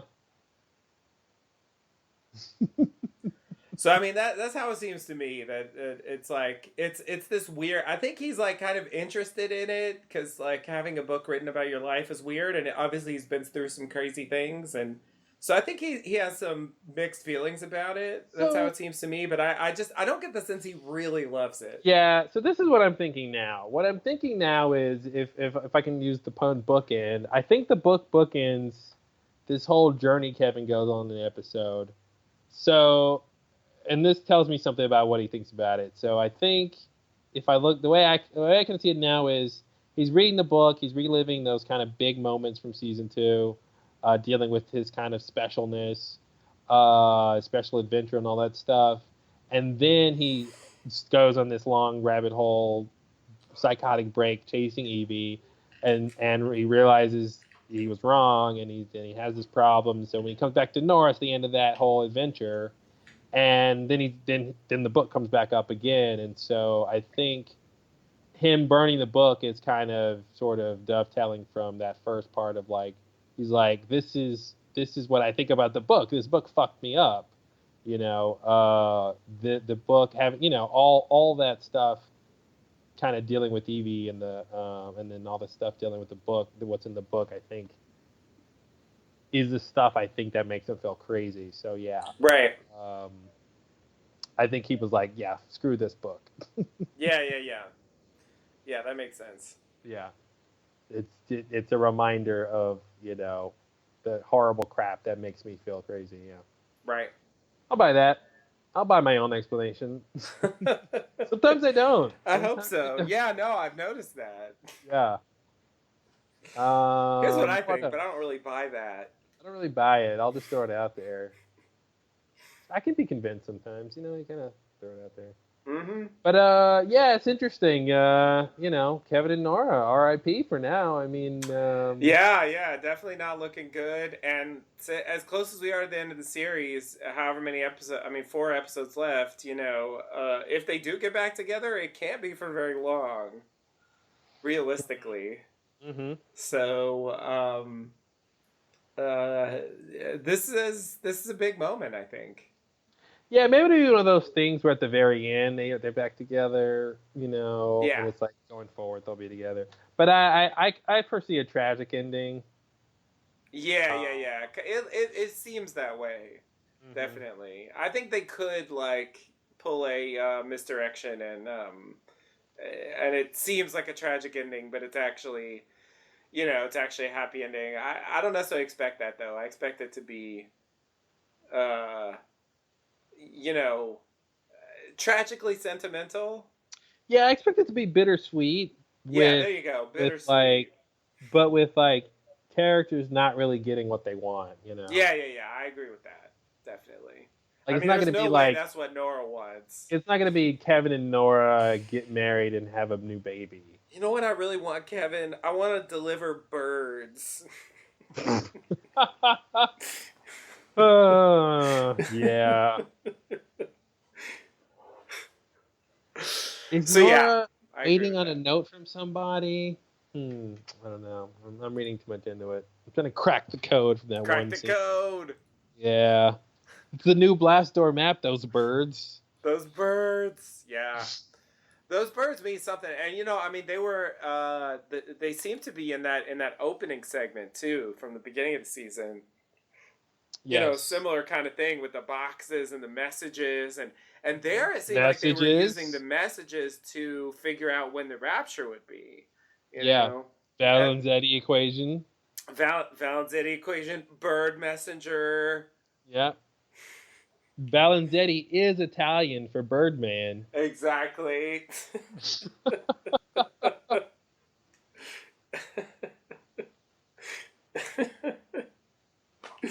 That would be insane. Yeah, the whole bird thing is very interesting. All the bird stuff is very interesting in the show. But yeah, we got all that bird connection. Major birdage. So another Reddit thing I want to bring up to talk about birds. Oh, Reddit. I know it's a new source of conversation apparently. Someone mentioned like the birds traveling dimensions. Oh yeah, I saw that one. Yeah, yeah. What did you make of that? Because I was really confused I don't on buy how it that at was supposed to make all. I any mean, sense.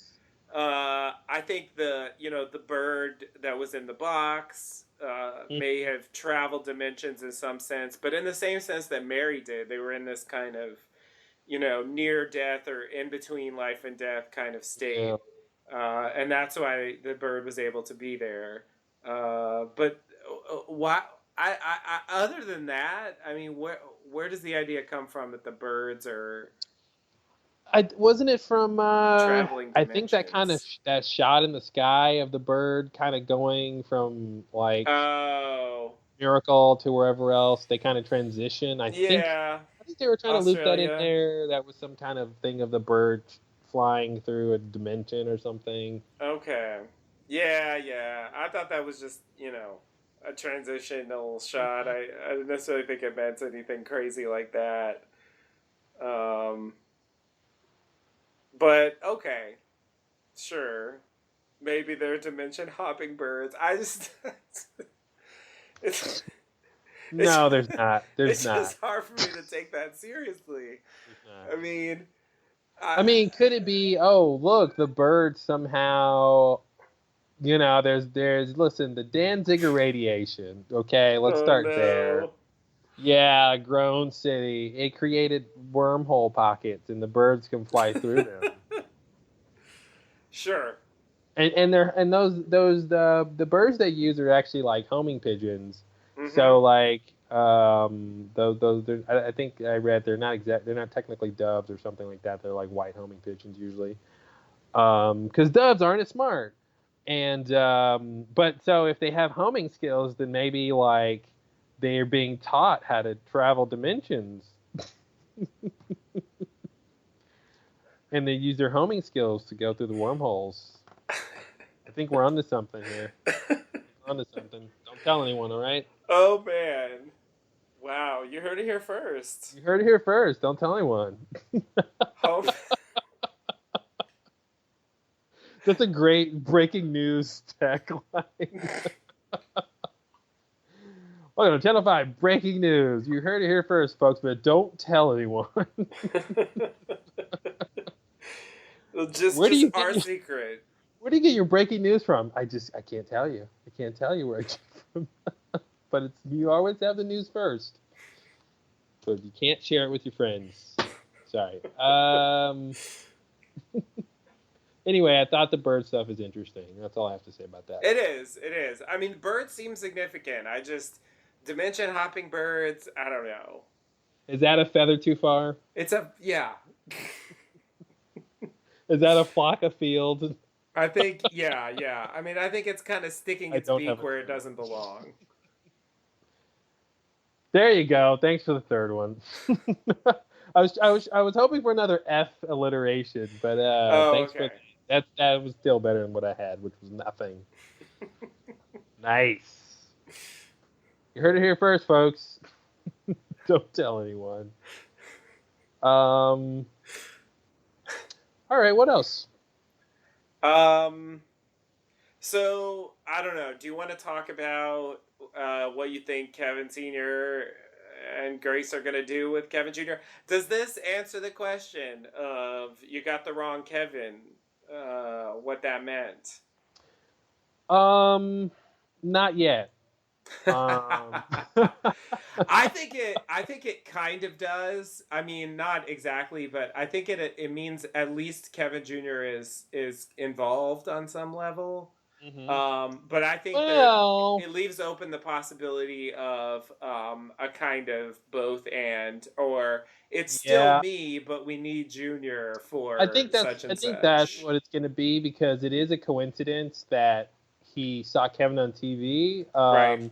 And we're not sure if he's like, you got the wrong Kevin. My son is the one you want. Oh, look, he's on TV. What a coincidence! Right. Or if it was like, you got the wrong Kevin. It's me.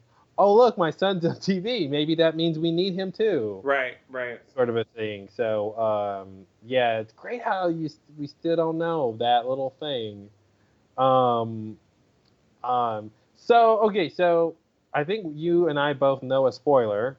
Yeah, unfortunately. About what might happen soon. This is from Reddit. Thanks again, Reddit. Yeah, Reddit failed this time. So we're going to discuss, and I would consider this a minor spoiler in the grand scheme of things, but it is a spoiler about a plot point that happens. So, Justin, I think what we can do is you can note the time here. And then we can edit. What am I thinking?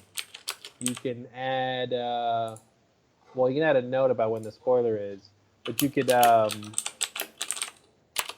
that's right. Yeah. So when you edit, we can figure out where people can like jump to get past this, basically. Yeah. Okay. Cool. So hopefully the spoiler will be covered. We'll do some editing so that if you don't want to hear it, you can just jump to this next point. And if you do want to hear it, we're going to talk about it now. You ready? I'm ready. All right. So the little two tidbits that I got spoiled by was the idea that Kevin Sr. is going to dunk Kevin Jr. in a bathtub, presumably trying to get him back to the hotel. Yeah. With the goal being to find Christopher Sunday and get his Rain song. Yeah. Now, that's a great plot point. That's great. Bravo. Like, that's what I would love to see. That can't work, right? Like, it can't. He can't go. What's Kevin gonna do? He's gonna sit there in the hotel and learn this Rain song from him, right? And then wake up in the real world and then teach it to his dad. And then what? They're gonna go to the last place on the Rain line, or the song line, and then do it. And then what? The flood stops, and then flood won't happen. Yeah, I don't believe in the flood plot. Even if that's happening, I'm just not convinced. Now, I guess saying the flood plot doesn't hold water. I had to, man. Are you saying it's just a drop in the bucket? Do I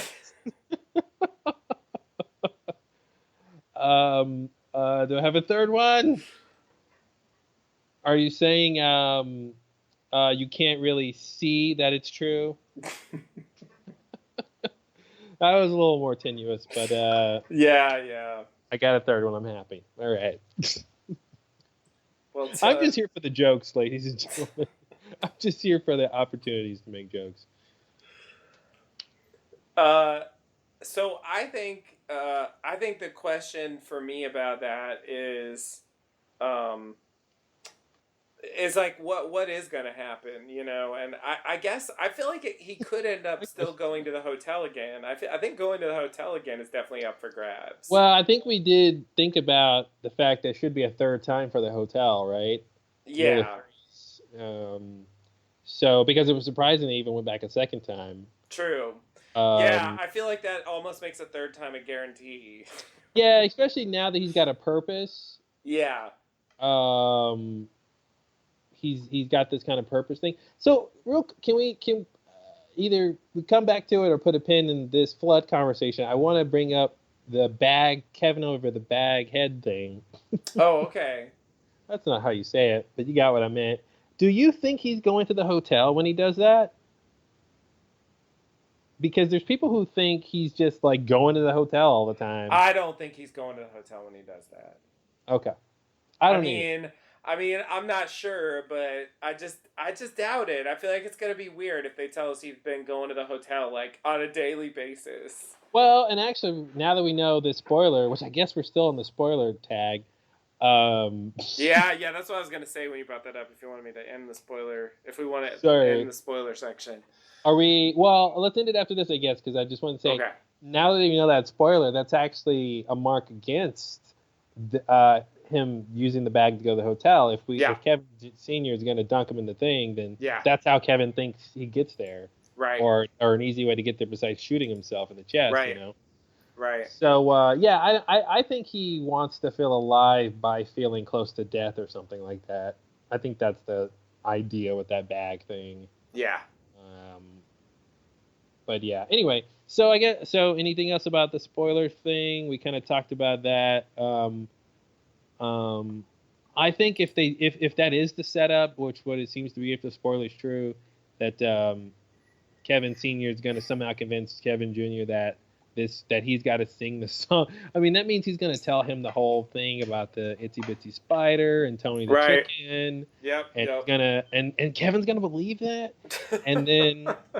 And he's somehow going to be convinced to, sort of quasi kill himself to go to the hotel, find this guy who ridiculous. He didn't even know the guy's going to be there. The guy wasn't dead before, but there were other dead people who weren't at that hotel. Right. Like a lot of them. And so it's weird to think that somehow that's just going to happen.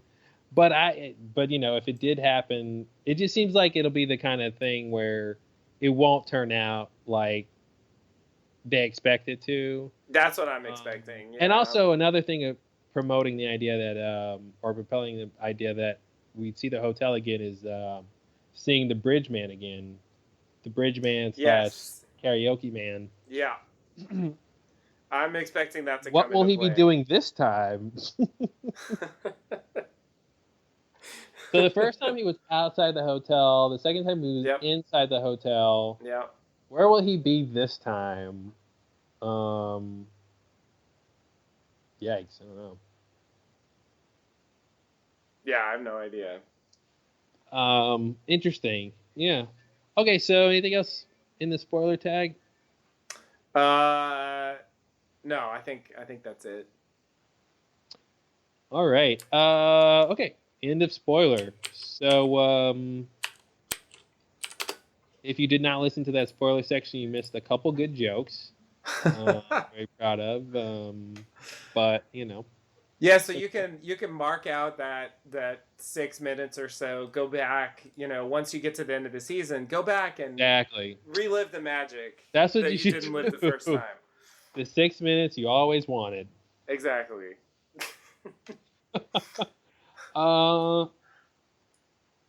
So Grace is super happy. Yeah. Yep. She found her person. So you have any other ideas about this explosion thing? I think the idea that it's the machine is pretty plausible because I had nothing. I was just like, what? Some random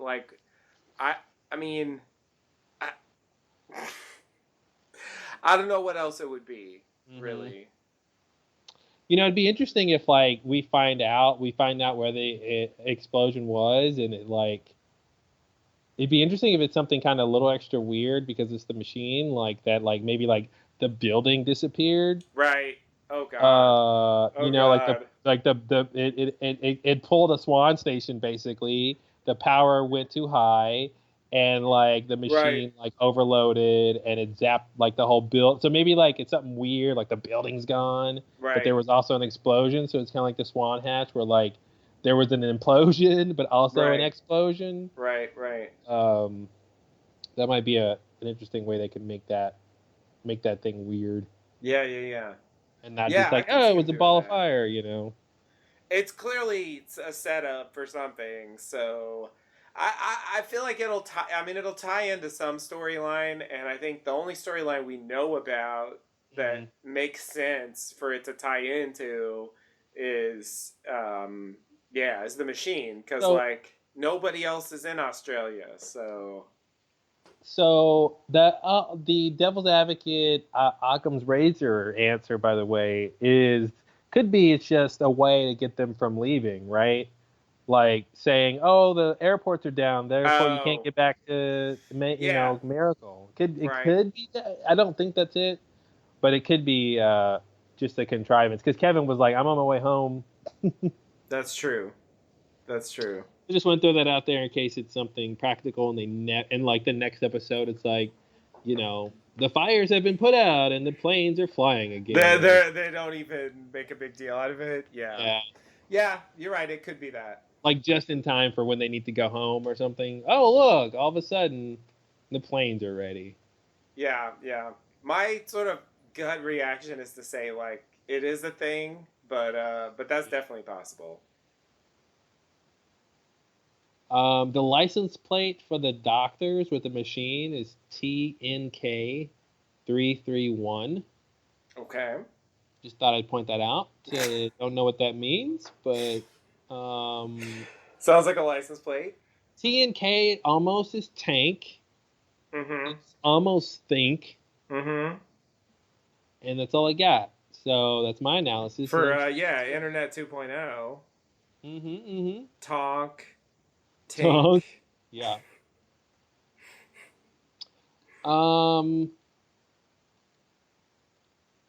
God, I can't believe Kevin saw Evie, and it was just a random person. Yeah. How crazy that is. I guess the question is like, what was happening there? Like, I mean, I guess we're meant to believe that he was totally imagining it, but I feel like the door is open there for some kind of crazier explanation of why he was seeing her. Like what?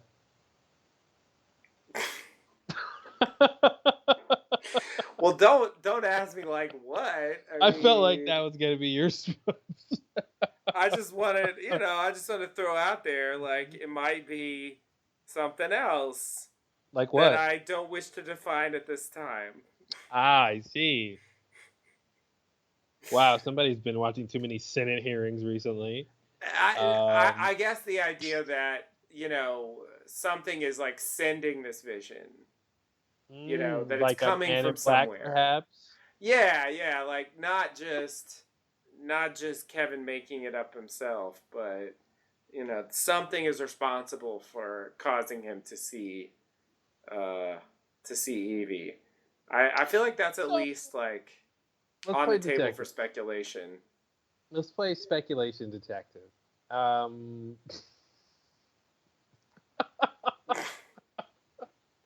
I hear a sketch in my head where it's like there's a detective named Speculation Detective, and like, the detective always has these crazy theories, and then the police is like, "That's Speculation Detective,"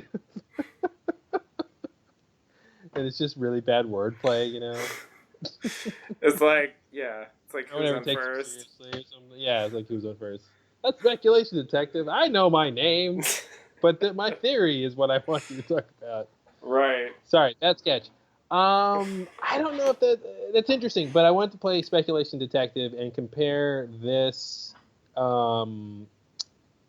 event. Okay, because what we have here is basically Kevin having an issue, to put it lightly, and then Lori basically helping him with the issue, but giving him context for the issue, her version or her belief about what's happening with him, right? Right. So let's walk through those steps with what happened last time he was going through this and she helped him. Mm-hmm. So basically, I haven't rewatched all of season 2 yet, but basically he came to her when he was seeing Patty, right? Yeah. Okay. And she thought that it was just a delusion. Right. And she turned out to be wrong. Seemingly. Or seemingly wrong, right? Because, yeah, that's interesting.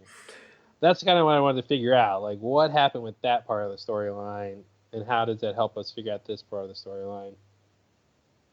Yeah, I mean, I feel like it's unresolved. I feel like it's still possible that Patty was just a delusion, just a very vivid one. Mm-hmm. That he had elaborate fantasies about. Yeah, and it's interesting that he transposed Evie's face on a person versus just seeing her. Like we said before, just seeing her around. Yeah, it's a different kind of thing, definitely. But it's so.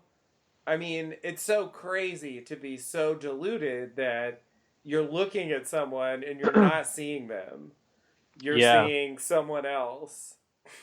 Well, and you have to be primed to know the truth, primed for the to the truth or whatever, before you get before reality looks normal to you. She had to kind of like prime them and say, okay, this is not what you think it is. Now look at the picture, and it's like a magic trick. It's like unveils the truth. Yeah. One thing I wanted to mention though, in terms of this whole idea with Kevin's kind of envious that Evie was able to like escape. Another aspect of escape, she escaped her family, but she also escaped life and, died, presumably. That's what we think he thinks, at least. So I find that kind of interesting in the context of him having just read his book and looking at those kind of beats of him coming back to life and that whole resurrection thing. So when Laurie's like, you look at Evie as someone who was able to escape. I wonder if that life and that escape from life is part of that too, maybe, and maybe that's like contributing to his the psychotic break, because it's more than he just wants to leave his family or not have responsibilities, but like there's this idea that he might be. Oh, that's what I was gonna say. That's how I was gonna say it. Like he wanted to leave his family because he felt trapped, right? Right. Or he felt trapped because he wanted to leave his family and couldn't. Right. And I wonder maybe it's the same thing for life, because if he feels like he can't die, that means that death is not even an escape for his pain or whatever, right? So that could be another angle on why he's kind of jealous of Evie and then therefore like started seeing her because he kind of was reliving that kind of, or maybe kind of even understanding by reading the book that, oh crap, from this perspective it looks like I'm trapped, I can't die, and therefore I can never end my pain or whatever, which would be very traumatic and maybe spark a delusion. Yeah, that seems reasonable. But yeah, it was crazy, and I thought the scene when he's confronting Evie or Danya. And yeah, when she kept with the accent, I thought it was so strange. And I thought the same thing. I'm like, I don't understand why you're saying all this, but you still have the accent. And it was a roller coaster ride for me. That it seemed like was she brainwashed? Yeah. Did it? Did she? What's happening here? Why is she? Did she forget? Did she have amnesia and she thinks she's someone else? That whole thing. I wanted to look at the transcript for a second because she said something that was interesting. Oh, that's right. There is no family. I thought it was a great line because that's exactly what Evie would say. Right. So is that something Laurie told her to say? I'm assuming. As like, okay, this will really convince Kevin. Yeah. Yeah, she's definitely up on the guilty remnant dogma. Yeah, that's true. Good point. So yeah, that seems like the most likely source for that. Yeah. Um, why are you using an accent? I have to go. I think I left my oven on. Sorry. I gotta return some videotapes. Exactly. To 1985. Yeah. I have to build a time machine first. That's why I need to leave. No time. Yeah, there's a lot of crazy stuff in this episode. Going forward, we might have some kind of rift between Lori and John. Seems like something's brewing there. Yeah. Kevin kind of getting in the way of their relationship a bit. Yeah. The book will probably be an issue. Yeah. For Lori, you're totally right about that, because he's definitely indulging the delusion, if that's what she thinks it is. Yeah, she's gonna totally be like, this is not healthy. No one should think they're worthy of a gospel. Yeah.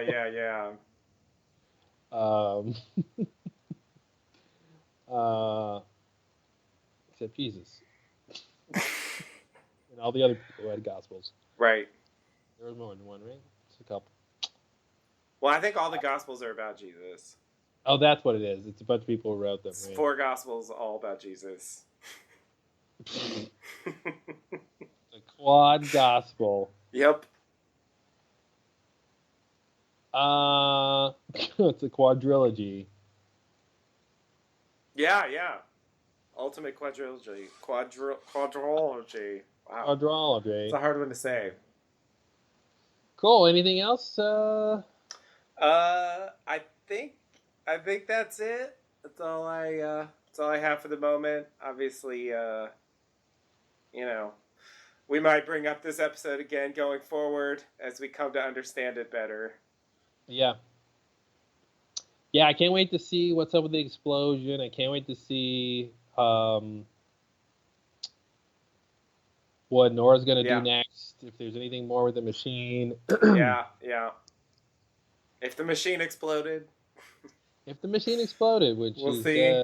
What I'm thinking. Building departure. I really hope it exploded, but there's some like strange proof that it was real, but you can't. Right. But it's like it's kind of one of those things where like fables or something, where like you should have trusted something and you didn't, but it turned out it was that 1 in a million chance kind of a thing. It did work, but now work. They can never rebuild it again. Exactly. Or something. Yeah. Could totally see them doing that. Mm-hmm. So yeah, that seems like the best theory to me. I guess like if it's not the machine and it's not just a plot device to keep them in Australia, then it has to be something we can't really guess based on what we know. Yeah, I mean, terror attack. I mean, that seems some random thing. This seems kind of off from the show. Totally off. Unless like maybe the guilty remnants are doing something there. Yeah. Some weird thing. But it's interesting that the flights are down because of the explosion. I just still, that's a bit weird to me. Yeah. Unless the explosion was at the airport. Right. It's very weird that would, or close by, and there's a big fire or something where that would cause them to stop flights. Yeah. And I also don't trust this doctor still. I think you know who I think he is? He's Ethan. It's Ethan from Lost. Yeah. I do. I think he seems nice and normal, but something's up. Secretly, he's he's secretly Horace and Amy's baby. Yep, that's what I'm saying. Oh God. Sorry, Lost spoilers if you haven't seen Lost. Yeah, jeez. Sorry. Of course, you probably don't know who they are. By the time you know who they are, then you're not far. Anyway. Well, cool, man. All right. Yeah.